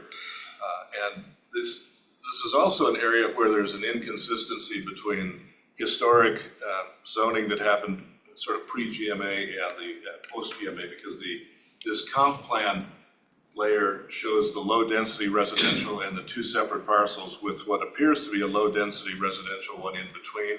The zoning on that surrounding parcel is already high density residential. So this would really be filling in that group, making it all eligible. Next slide, please. And you can see again the aerial photo context here with the schools, Newport Highway, Costco to the south. Next slide, please. The narrative description there and the population potential impact goes from about a potential of 32 to a potential of 75, with units going up to as many as 60 on the zoning designation. Next slide, please. It does meet the criteria for amendment. It is in a critical aquifer recharge area, but there are no floodplain issues, no wetland issues, no geohazards, and a low risk of stormwater drainage issues. Next slide, please. Public Works will be looking for a trip generation distribution letter as it goes forward, and STA is evolving in this area where partially because and in concert with Spokane County, recognizing that the densities are increasing in this corridor and they are increasing, or at least studying the increase of providing better transit service out to that, including a possible park and ride on some remaining DOT property that is listed as right of way. The public expressed concern over traffic and pedestrian safety and that there was not transit there at the time. So a little bit of the disconnect of timing. Next slide, please. Context, again, you can see what's in the vicinity of this. multiple things are within walking distance and quite a lot within an easy car trip for groceries and things like that. Next slide. This is 04. This is the light industrial triangle asked for medium density residential. It is abutting the Burlington Northern line on its eastern border, again, right on the other side of Farwell, moving to the east. Remnant parcel of light industrial, presumably put that way for potential future rail-served industry of some kind, clearly has not taken that path over a period of time. And so it's being proposed for residential. Next slide, please. See the context here, an undeveloped site with the residential to its east. On Farwell, where it crosses the highway there, the county currently has a dry sewer pipe that is extending roughly to the edge of that residential area. If this were to develop, it would be required to complete that sewer connection and develop with full urban services.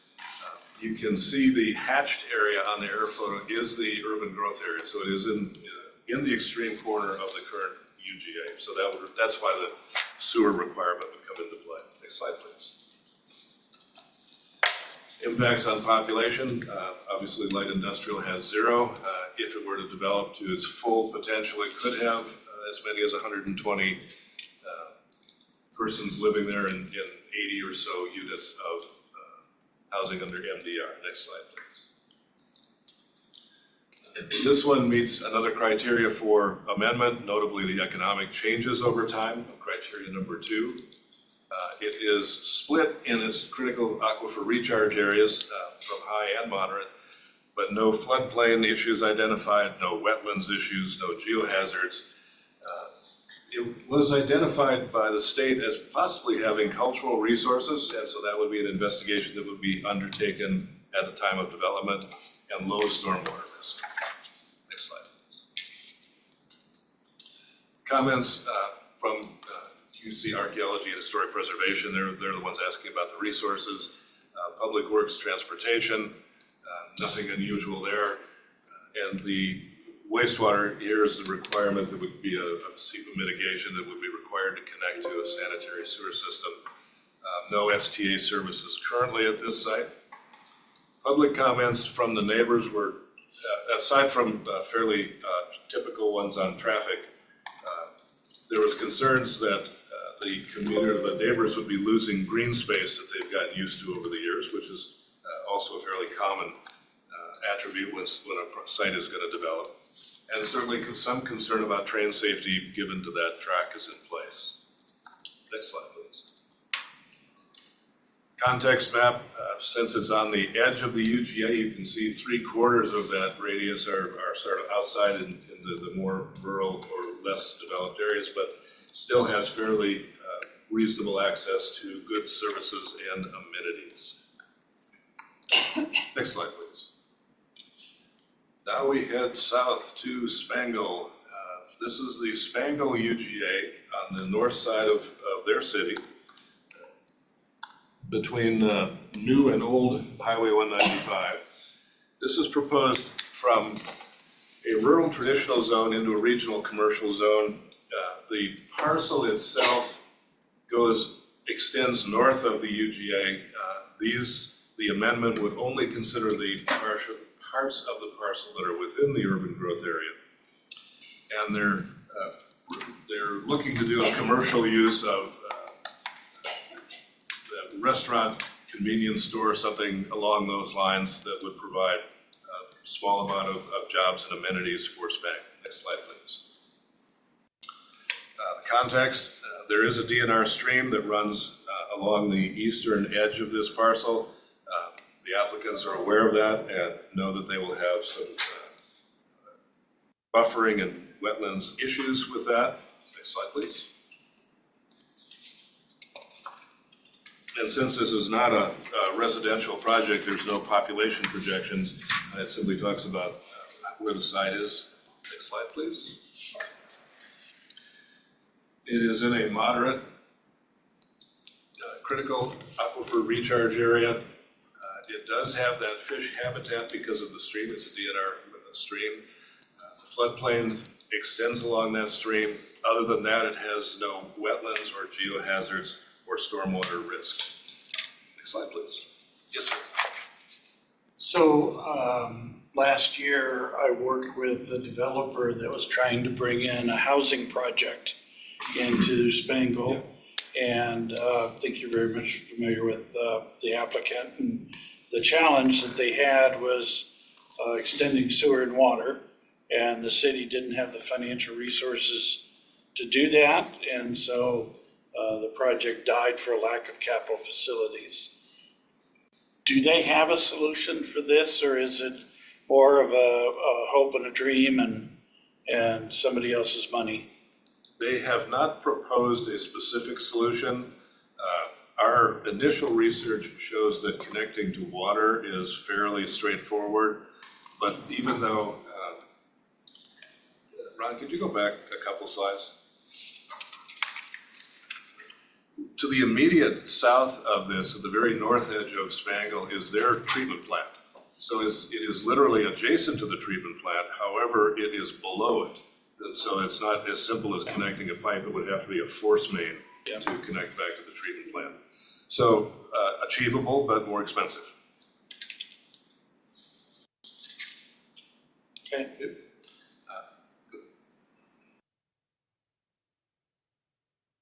One more. There were no public comments from the public hearing from the Planning Commission. And you can see here a little bit that discussion about water and sewer is there. Next slide, please. Context map. The 1 mile radius includes pretty much the entire town of Spangle. So the amenities that are currently existing there would be accessible to this, and it would add additional to that. Next slide, please. Those were the 4 new ones that came in this year, and if with this board's recognition of the Planning Commission's recommendation for initiation, they will be producing more detail in a full application that will come back to you in the fall. These last 2 are the carryovers from last year. You can see in the red how this has shrunk from that 108 to 38, roughly 38 acres. The major objections to it from 22 have been resolved, notably water and sewer provisions by the city of Spokane. The city continues to advocate for joint planning in this area, which we are pursuing with them. But they've also withdrawn their objections to the project, and it's now not a matter of capacity, it's just a matter of what size pipes need to be put in for the project. Next slide, please. Context here, you can see again on the West Plains, the industrial areas to the south, the interstate and the emerging airport. Runway 8 is right to the east or to the west of that. Next slide, please. The impacts have dropped significantly from the original proposal, but it's still, even with 38 acres, could provide as many as 270 so units and room for 400 individuals to live there. So it's a fairly substantial project. It's adding to that changing atmosphere of the West Plains that's becoming, it's sort of its own residential neighborhood that we're taking a hard look at in terms of the 26 plan. Next slide, please. Back to impacts. Because it's still open space, it has that fish and wildlife corridor designation, but no floodplains. It does have significant wetland in the central part of the site, no other geohazards, and as we all know, that's part of the West Plains, which means it has a high-risk stormwater drainage issue. Next slide, please. Agency previews. The city is saying essentially that if it extends beyond the 38 acres, if it changes again, they want another crack at it, which would be, of course, reasonable.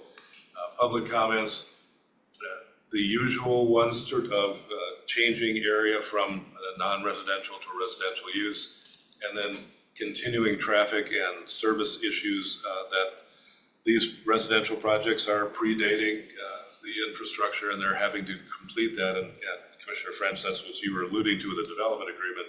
This is where we will put that back into a more traditional SEPA mitigation on an MDNS on what those traffic improvements will have to be, or their fair share of them, which was the reason this was continued last year. Is the SEPA mitigations were so significant that they were, in our sense, they were potentially putting up a risk of a regulatory taking, where we were being unreasonable in asking for things like the pedestrian connection across I-90 that was entirely put on this property.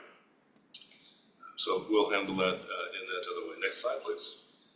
And then context slide, there is very little around this right now because it's back in that emerging area, but things are changing, as we know, on the West Plains, including to the south of this, the county putting in the 10-acre park. That will be a major amenity for those folks that have built out here over the last 10 years or so. Next slide, please. This is 0722. As we said, this was withdrawn. This was the Douglas project in the heavy industrial area on our north side. Finno Steel is now immediately south of that in the R.H. Hansen property. We talked to them as this project was evolving before it was withdrawn. And Finno has hired 150 people in the last year and a half as they've expanded onto this site. And they're going to be marketing half of that property for supply chain businesses that will go along with their steel fabrication company. So, this is something I'm sure the PDA is paying attention to, but it looks like a really solid employer of good jobs on our north side.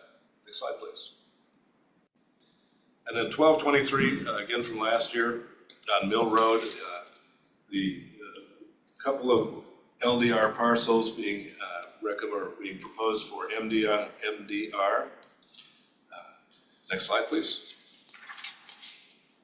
You can see the context here, nothing unusual, no major critical areas nearby. Next slide. The impacts are fairly moderate, all told, because of what could be allowed in low-density residential.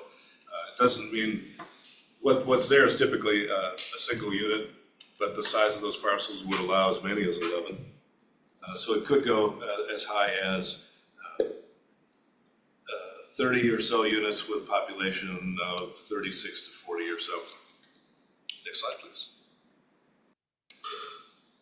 Again, as we saw on the map, there are no critical areas here. This does meet the criteria for amendment. And next slide, please. These agency comments are from last year, as the project has not changed.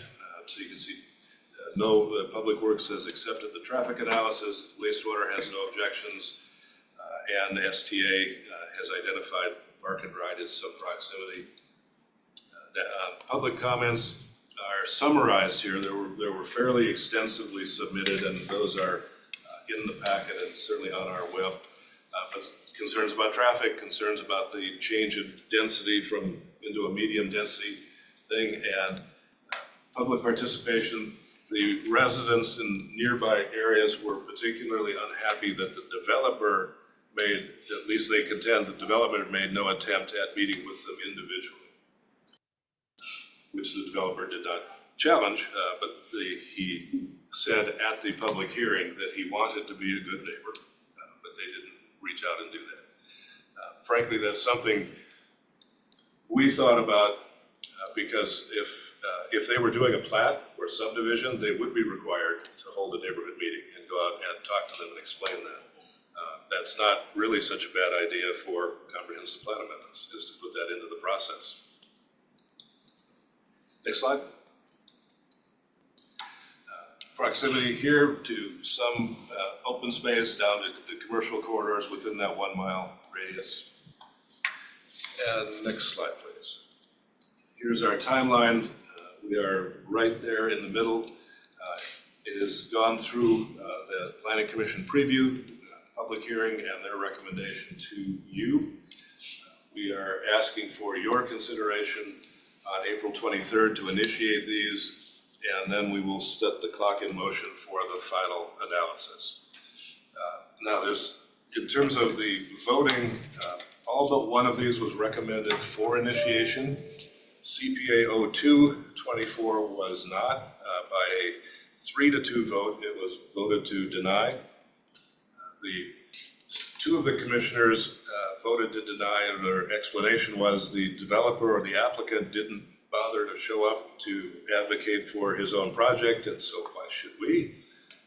And then one was, another commissioner, Woodstruck, just voted against it. Normally, if you want to change the planning commission's recommendations, you have to hold, if it was an action item, you'd have to hold your own public hearing separated from the agenda and do that. My understanding from Jess is, since this is an initiation, that's not necessary, and that you could simply, if it was your direction to us, tell us that you wanted to include CPA 02 in the package, then we would write the subsequent resolutions accordingly. Right now, the planning commission's recommendation is to not send forward number 2, but send forward all the rest. And remind me, which project is that one? Project 2 is the one at Wall and Country Homes Boulevard. It's the LDR to HDR, just south of the county's sort of park property. Right. Okay. Would we do that here or at a Tuesday afternoon meeting, or where would that have to happen at? My perspective is if there is a consensus that you would like to amend the planning commission's recommendation by a head nod, we will write the resolutions accordingly for April 9th and April 23rd. I don't believe you have to take a separate formal action. Well, I'd be in favor of moving it forward. I mean, anything, especially up in that area where housing is critical, retail is critical. I don't see any reason why we wouldn't. I mean, to not move it forward because the developer didn't show up is a pretty, well, I'll leave it at that. So that was on 02. Yeah. Rod has it on the screen. And I'd certainly defer to Chris on any formal notion of how we would get the sense of the board, but head nodding always works for me.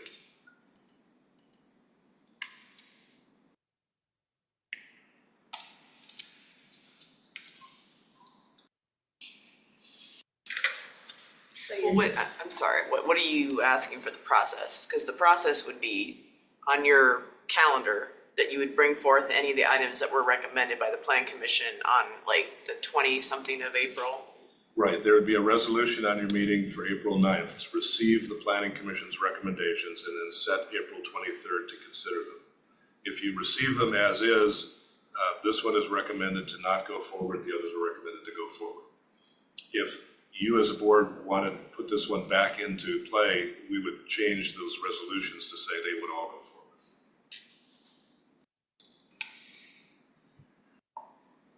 And my comment was, it was a 3-2 vote. 2 people that voted against it because the developer didn't show up at the meeting. I mean, that's a pretty flimsy reason not to put a project forward that could offer, benefits to the county, both from a retail and from a housing standpoint. Housing is a challenge, so why would we not put it forward? And putting it forward just means it still goes through the It process. still goes through the process. It's not an approval of the amendment, it's an approval Yeah. to send it into analysis. Just going through the process is all you're doing. And it meets the code criteria for being eligible for consideration. Well, I just got the packet a couple days ago, and Amy did attend the Plan Commission meeting and took some notes, so I need to look into it more about why exactly. I mean, you're telling me that's why they voted that way, but I would like to review why the commissioners chose not to bring it forward. They both went on the record. Which ones were Rayner the? and Lonnie Edwards are Two newest. of the 3 that opposed it because developer, that was on the record. Seriously.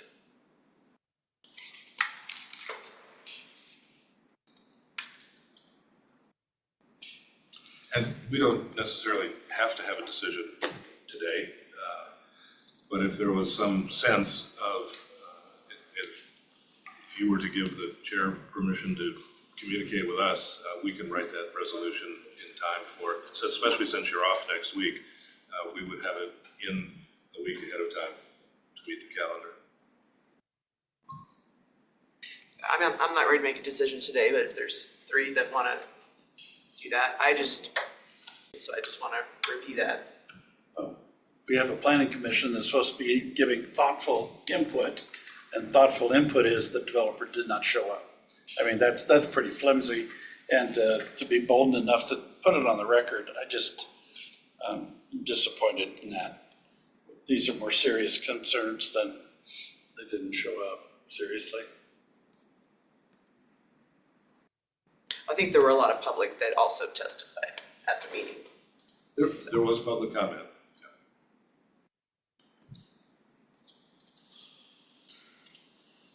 And again, just as a reminder, this is just an initiation action.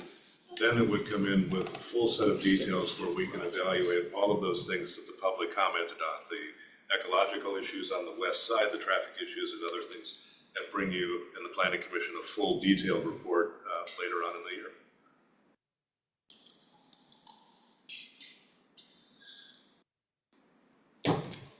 So it's gonna go on our agenda for the 9th, so. Your resolution on the 9th would be to receive the planning commission's recommendations and set April 23rd to consider them.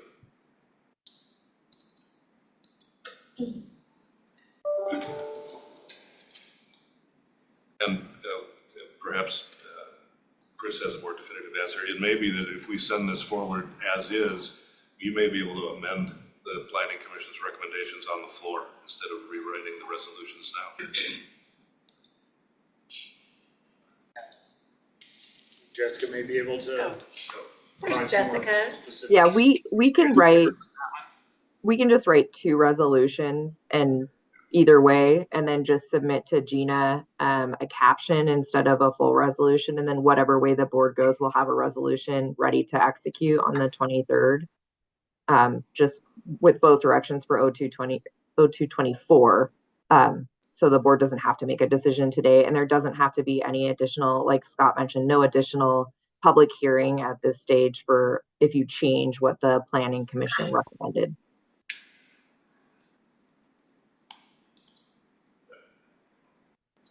That clearly the easier way out. Commissioner Walter. So you don't need to publish, No, we would publish both of them. oh, okay. Or just a caption, it's up to Gina. So what we've done historically, depending on how the board wants to handle it, is if the board doesn't know the way they want to go, sometimes we just publish the caption to the resolution, or we can publish a resolution either direction, whichever's easier, but it'll still show up as an agenda item. It's just sometimes instead of publishing the entire resolution, if we aren't sure what the board's going to do, we just publish the caption, just the top section. My concern is if there are people that want to come to the hearing, they need to know. So Why this is we're- the setting of the hearing. Right. This is not the hearing itself. Oh, I see what you're saying. It's not a hearing.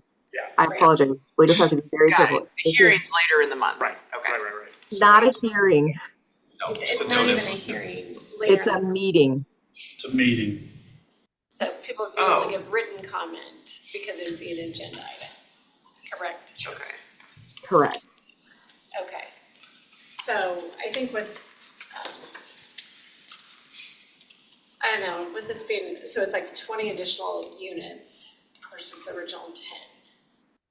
Of what we're, I mean, you know, Josh, that's been your district that they've Yeah, been it's clamoring Chris's for, now, so. for additional.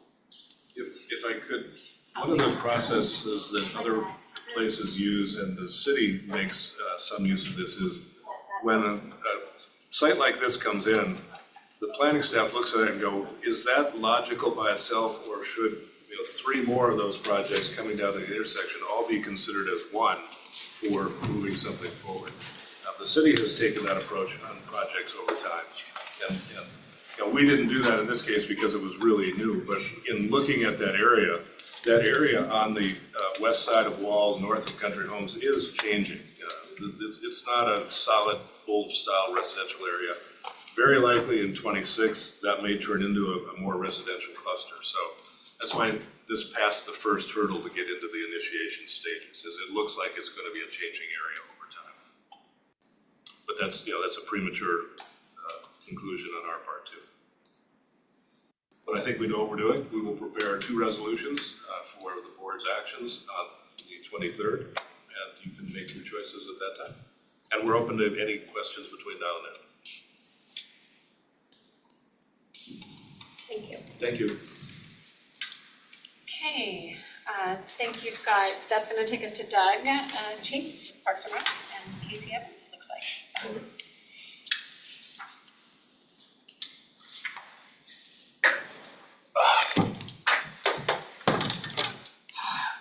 Good morning. Morning, everyone. Thank you for the time this morning. We're happy to be back and provide an update. We last briefed the board on February 20th related to our Phase 1 Liberty Lake Park project improvements and proceeding with award of the qualified low bidder with bid alternate, the one bid alternate that we had, and support for, I believe, an additional $480,000 that would allow us to proceed in that way. So shortly after that meeting, there was an injunction filed that delayed our ability to proceed with that. And this is the perfect segue to Mr. Evans, who will provide a brief synopsis of the events that have since occurred, leading up to hopefully an opportunity this afternoon to bring it before you to proceed with the award as a by leave item, but I'll let Mr. Evans provide the legal update. So just a brief legal update. So in this project, there were several bidders, and one of the bidders was Alpine LLC, and they were deemed non-responsive by Spokane County Purchasing Department, and they appealed that non-responsive ruling, if you will, and then that was denied. And then after that, Alpine filed civil action against Spokane County and obtained a temporary restraining order against the county from awarding the project to any other companies on this project. And so that was in place for a couple of weeks. We filed some responsive, so myself and Dale Anderson filed some responsive pleadings and got a hearing before Judge Rochelle Anderson, who heard the matter last Thursday. And we got to get in there and do some good oral argument for the county. And the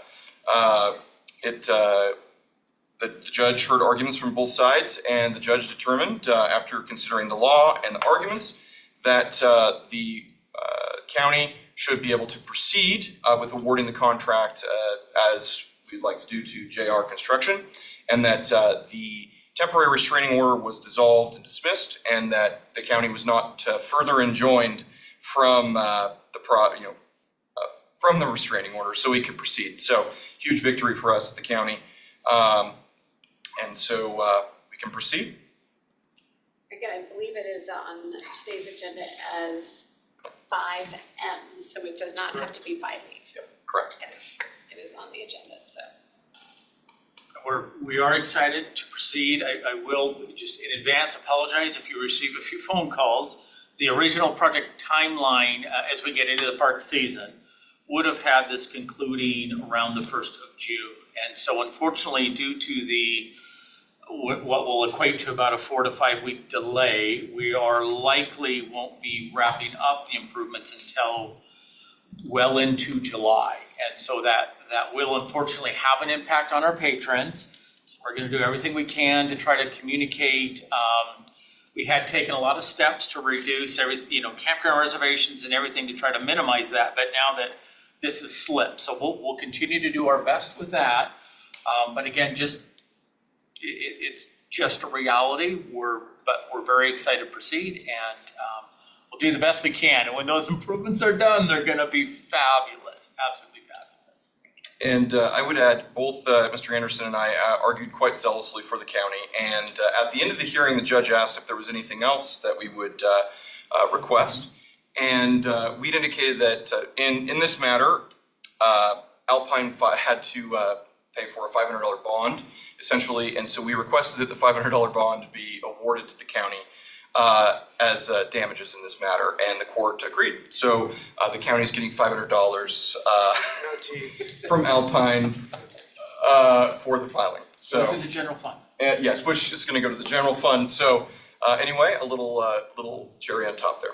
So will the $500 be used for a sign that says improvements have been delayed because? Quite possibly. But I'm just saying. So so Alpine was not very happy with that result, but it was a good result for the county. So. Good arguments. Oh yeah, it was a great argument. Dale Anderson had a very kind of he was like arguing like before the Supreme Court, and the court was like, well, I want to know, what does the law say? And he goes, well, I brought my contract attorney from the county here, and I got up there and just went down the legal points, and the judge was like, that was exactly what I wanted to know, and she was like, okay. Yeah, so it was great. Doug was there. Yeah. With his company, got to watch the whole thing. Jerry Moms. Tommy LaRiviere was there, got to watch the matter, so. Alpine is not a Rivier. Correct. And in their pleadings, they were very careful to not list that LaRiviere was any part of the bidding, so. So yeah, There we go. Well, good thank victory you. for us. Good job. You're welcome. Yeah, exciting. And $500, so, don't hold back. So. Yes, the best part is we get to proceed, because yes, I'm sure I will get questions from my constituents out there. So, thank you. Appreciate it. Now we're celebrating adult Doherty's. So, and this is probably a silly question, but there's no way to change the time frame at this point, to not disrupt some of the summer use of the facility. We'll do the best we can, but with the timelines, with the grant funds that we are using in combination with our funds, we really need to proceed immediately, as well as. And the company bid knowing that would be the timeframe. All the companies bid. Yes, but since we delayed in the award by 4 to 5 weeks, we'll need to work with them to reflect that impact to the timeline. So Yeah, I just didn't know if like moving it to the fall might be better for. I think there is a road component, the Zephyr Road, which will be coming before you shortly as a separate project through Public Works, and I think they're looking, same company, just looking to be, which will be very helpful for coordination, and I think it certainly improved the bid. It is likely that the road may occur in the fall, so they'll be sequencing in whatever way works best, but as soon as it's awarded, we will then begin to work on the timeline and establish that with the contractor. Certainly, if they're able to finish sooner, we would welcome it and we'll encourage it, but we also want to be fair to the contractor and have it be a successful project for everyone. And it can never go too far into the fall, otherwise concrete or the asphalt True. plant shut down Right. and all of that. Yes. So this is the Yes. construction season that we just have to go for. Well, and our CXT restroom is scheduled to be delivered, I think, in April, and so we've lined up a lot of other items that we acquired directly to save, maximize use of the budget, and so that also affects the current sequencing of the project too. The docks, it's pretty complex, but again, we're really excited to see it all come together. This is several years working to put this one together. I think we have 14 different permits on this project, for example. Thank you very much, appreciate it. Thank you. Okay. All right, thank you all. And it's gonna take us to Kyle, just because I know we're behind schedule and we've got people waiting. Kyle and Matt. Okay. And Matt. see if we can't shave a little bit of time and off our presentation and bring you back up to speed here. So, got our whole team here. Or Matt, you can just. I'll slide over one. Can you grab this? You can jump. Sure. Perfect. Yeah. So we have a current interlocal agreement with the city of Spokane Valley. This interlocal agreement, if you want to go to the next slide here, Ron, this has historically allowed Spokane County to perform work in the city of Spokane Valley. This is principally related to signs, signals, and striping. Yeah, so really the biggest change we're seeing here is that there's a desire on our part, on Public Works' part, to have the agreement go both ways. Instead of just us performing work for the valley, when and as staffing allows and the opportunities present themselves, there may be times where we would like the valley to help us, and this is mainly related to signals. There's a transition going on of the signal department from the county transitioning some of that staff to the valley, where 80 out of 105 signals reside. So it makes sense. It's kind of the natural progression in terms of our signal maintenance group. But as we work through that, some of these bigger projects take all of our staff from both groups and will going forward. That's not likely to change. So it'll be nice to have the agreement go both ways. We did also expand kind of the scope of the agreement to include design, survey, right-of-way, things like that, where we may be able to help the valley on occasion if our staffing and our time allows. We're slammed right now. It's not a current desire that we would do that work for the valley, but going forward, there may be times where we could help them out and it would keep our staff busy too. So just a nice expansion of the agreement. I think it will be helpful for both parties and definitely needed. And if we didn't have that, we'd be leaning on consultant and contracting agreements to do that additional work, and that just would be far more expensive. Right now, we just bill time and materials, and it's very straightforward the way we do our billings. Happy to answer any questions. And we still do the signage for signal work for Liberty Lake. Yes, and just as a side note too, with the valley, we're gonna continue to do all the signing and striping and legends work, and that's not proposed to be changed at this time. We have unlike the signals that are predominantly in the valley, we have the bulk of the signing and the striping, so it just makes sense that we'd keep that work. We have additional agreements with Liberty Lake, Millwood, and Airway Heights. Thanks. Any questions? No? Okay, there you go. That's gonna then take us to Deborah. I see Deborah Perkins there with us as well. Indeed. I am here to talk to you about changing the way we sell property currently. We want to go to an online selling of property, and GovDeals seems to be the best avenue for us to go on that. GovDeals is actually a sub company of the overall All Surplus, and All Surplus does liquidity service brands, All Surplus, GovDeals, Mackinac, liquidation.com, and Bid for Assets are all underneath their umbrella. So the GovDeals was set up specifically for government to sell property. And so when you go through, and on the next slide, you'll see that GovDeals web traffic quite surpasses Public Surplus and some of the other places. So it seems to be working out quite well. I met with them and talked with them, and in going through what they can supply for us, they are going to charge 5% from the buyer. And so whatever we tell them is the minimum bid, and whatever it auctions off at the highest, an extra 5% will be charged to whoever the highest bidder is for GovDeals part in it. So we'll get our total auction price for the property will come to the county. They are on the MLS, so that all of our properties will show up on the MLS. All of our, they'll host it on their website, and we'll be able to take our website and point to their website for our properties. so that that can be shown.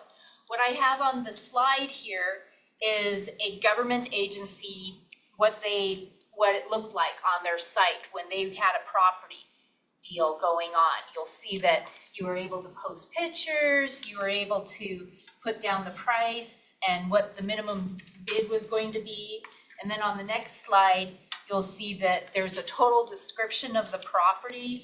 And you can see that their buyer's premium was 12.5%, but they're only gonna charge 5% for ours. So then you can see the acreage and anything that the municipality was putting against that property. And this, if you go to the next slide, you can see more descriptions. And then if you look at the next slide, you'll see that that was Madison County Board of County Commissioners were selling that piece of property. And they had some interesting, and the next slide goes through and tells you how the payments made online and the tax things. They're set up mostly for getting paid, and then the next one shows the bid history that had happened out there, so you could see who all was bidding with the highest bidders and stuff. But they're mostly set up for doing where you put out your property and whatever it bids, they collect the money and, you know, it's as is, whereas, you know, stuff. But when I was talking to him, I go, our properties, we have a lot of interesting properties like Buttercup Dump that I have to make sure that people have certifications to be able to own this piece of property, and they have to sign certain things that are different than what's going on. And so when I spoke with them, they told me that we could definitely go through a closing agent. They actually even looked into what closing agent they could utilize here in Spokane to close the property so that we made sure that all of what was necessary was handled during that. And so also for contingencies on some of our sites, the county would require contingencies like Buttercup. I require that, you know, you've signed that you were going to take care of talking to the Department of Ecology and that you're going underneath what they need to have. But also allowing the buyer to have a contingency of saying contingent on getting an environmental report. Because some of our properties, a buyer would want an environmental report on, like Buttercup Dump, you know? So that's going through that closing agent, talking to them about, I said, well, what happens if it falls out? What if they don't want to do the deal now that that contingency wasn't met? And they agreed that, you know, they would get their 5%, no cost to the county, it'd be totally done deal. So then I went through and I said, well, what happens if we put something up for auction and it doesn't sell? And so after it doesn't sell and it comes back to me, are you still going to get your 5% if I sell it? And they said, nope, as long as you're out of you're not on our site anymore, no, they wouldn't. So this is what I'm proposing for how we're going to sell property and what I need the board to agree that this would be a good way of handling things. So when we have a piece of property that we want to sell, first we'd pull a title report, I'd do a bunch of research on it, see if there's something that's scary on the property, what was going on. Then I'd also pull a appraisal on the property. And then we would come for a resolution to surplus the property to the county's use. We would set a minimum bid, whether that's in a session, an executive session, or whether elsewhere. Setting conditions to be placed on the sell contingencies for the county and what we would allow a buyer to have as a condition. Authorizing the CEO or other designated individual to accept a lower, no, you can't do that for our lawyer, sorry.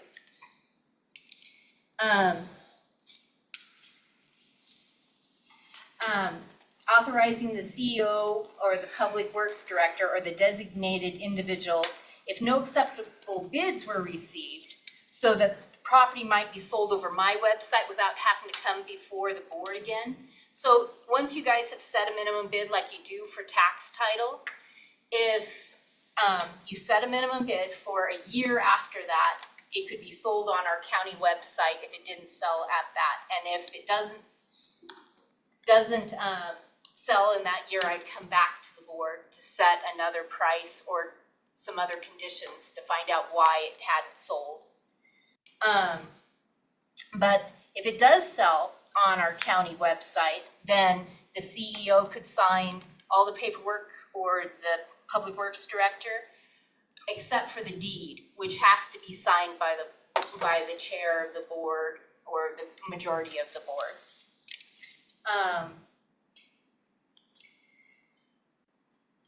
And then also directing you guys in that resolution would also direct us to put a notice in the paper 2 times in a 14-day period.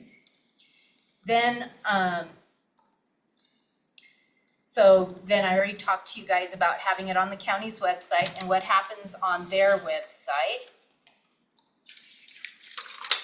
And then I talked to you about the closing. So in essence, most of this is the same process we've already had in place for the disposal of property, just not having a live auction in the board chambers with whomever happens to be in attendance that day, allowing us to get a much broader and hopefully much more competitive look at our properties that we are trying to dispose of. We think, obviously, you've gotten a familiarity with GovDeals with regards to the sheriff's helicopter. We'd like to get a Public Works property as first one out of the gate as a proof of concept, and see how this goes. And hopefully we have a platform for getting rid of a lot of unnecessary property that we have not been able to dispose of effectively. So before we talk about a potential property, do we have any questions about the process? No, just that it comes before the commissioners before we put it onto the site, so I think that's, making sure that we're all comfortable with what property it is and before it goes up.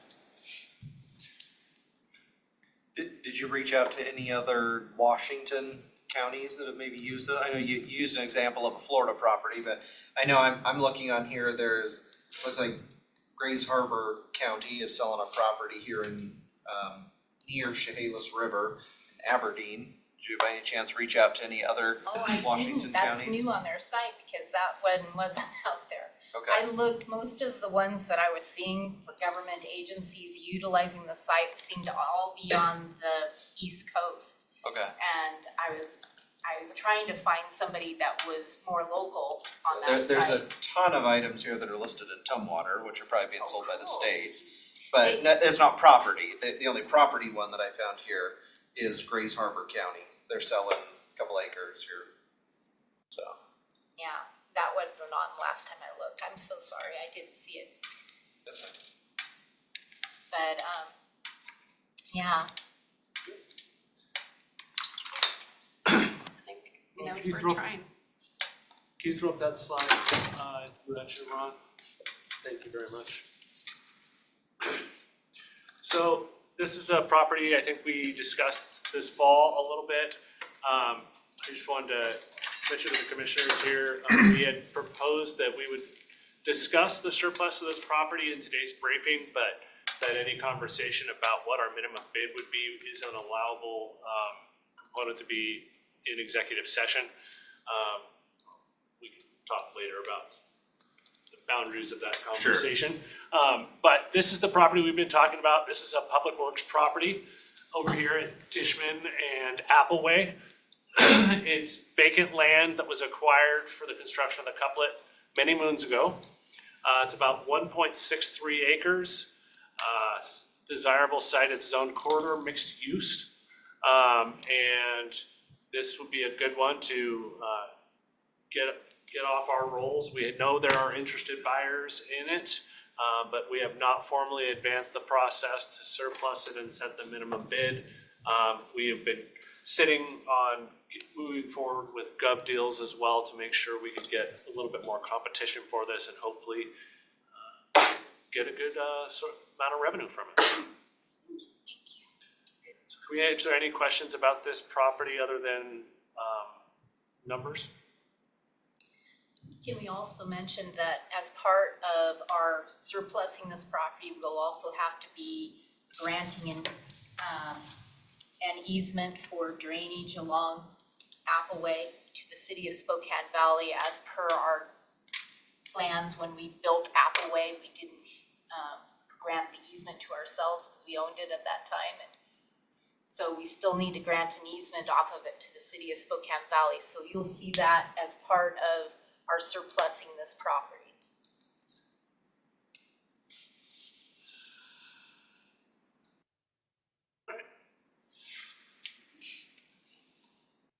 Yep, I think that's a good property to try it with. Any questions? No? Okay, awesome, thank you.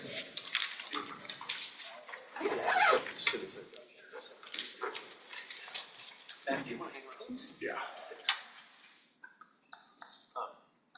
Is there more miscellaneous matters? I'm not sure we go into exec. I don't have anything. Perfect. Beautiful. The only two miscellaneous I had were the proclamations, but we already Yeah, covered and I those. covered mine as well, so just the exec session. Oh. So we do have, we did talk about the letter to Mayor Brown in response to her, Measure 1. So there was a draft that was out, did anyone?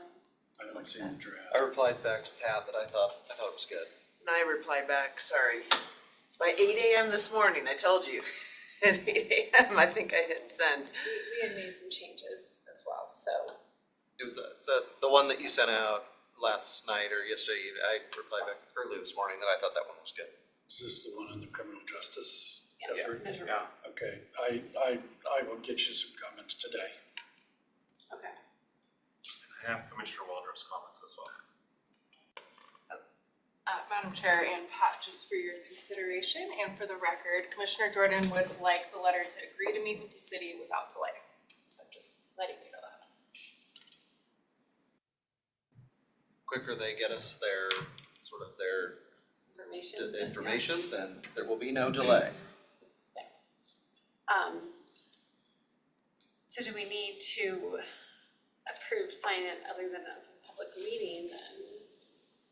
The letter? And I get, cause I guess since we don't meet again for another 2 weeks, so. If we make that motion, it still gives some flexibility to alter Yes. the language, so. Yes, up till, cause then what I'd like to do is just say that it'd be up till that we sign this at other than open public meeting, everybody would have the chance, and since comments have all come in, soon to be, that comments would be in by the end of day today, go back out to the commissioners for a final look, and then it'd be Friday we would sign it.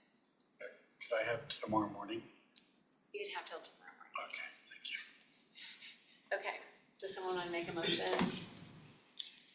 Madam Chair, I move to approve and authorize the drafting and signing of a letter by the chair of the board at other than open public meeting in response to Mayor Brown's letter requesting discussions about the potential of a possible criminal justice ballot measure as discussed.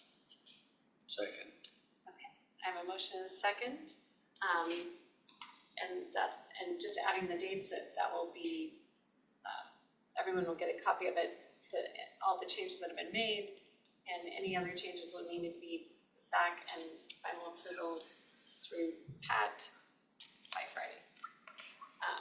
Okay, so with that then, since, Madam Chair, some discussion on the motion. So I'm confused as to how we're gonna approve a letter that we haven't seen the final draft, and what if some of our edits are in conflict with other edits? In the future, I would suggest that we have a conversation, at a meeting, and then direct staff to draft it based on some, suggested language or guidelines, cause it's hard to edit not knowing what other commissioners, what their thoughts are on it. You're the only name on it, right? Yes. So but we I'm- could just direct Mary to send a response back. I mean, this just gives us the ability to have a discussion, to weigh in. But at the end of the day, only Mary's name's gonna be on it. Right, but I'm on it on behalf of the board as chair. So then the other option is to delay until we're back. And quite frankly, Madam Chair, May 9th, or April 9th. yeah, and I'm okay with if we don't send it back until the week of April 9th, I'm fine. I mean, I've had so many letters I've sent to Council President Wilkerson and the mayor that have still never been responded to, or, take a month or plus to respond to, so, that just seems to be their timeline, so I don't have any problem with it being April 9th. That's the only other way to do it. Yeah, I know, it's fine. I'd be happy for the motion to be removed and we don't send a letter until the 9th, so that way everyone has the chance to respond accordingly. My motion didn't have a date on when it would go, just other than open public meeting. It wasn't set on a specific date, so I think that the motion still works. It didn't say to send Well, we it talked out about by- trying to have it done by Friday. You did, my motion did not. Yeah, very, very true. So I think for clarity, it'd be better that choice is yours, but I would say for clarity, I would just, we all have a chance to look at it. I would just ask you to withdraw the motion. Okay, I withdraw my motion. Thank you. I'm standing strong with my second, no, withdraw the second. Okay, so we will be putting the letter out on the 9th and everyone will have the opportunity. Again, still trying to get it, since we're off next week, to get it finalized and then we'll have discussions on Monday, the 8th. Okay. That clears none. Okay, there we go. So with that then, is there anything else to come before the board? We have 3 executive sessions.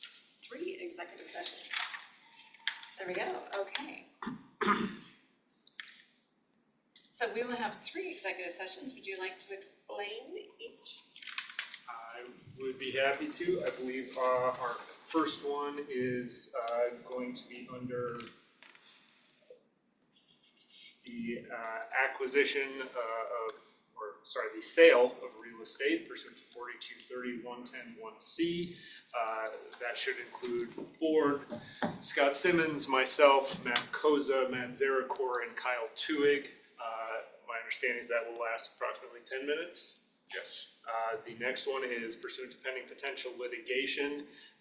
That one will be approximately 30 minutes. That should include the board, Scott Simmons, myself, Brian Wurst, Larry Crowder, Lisa Corcoran, Jeffrey Longsworth, and John Sheehan.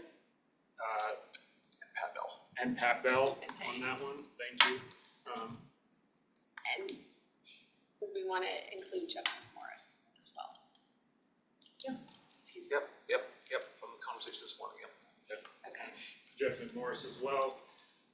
And then finally, the final one is pursuant to pending potential litigation, also 4230-110-1I. That one should take approximately 15 minutes. That would include the board, Scott Simmons, myself, and Vicky Dalton.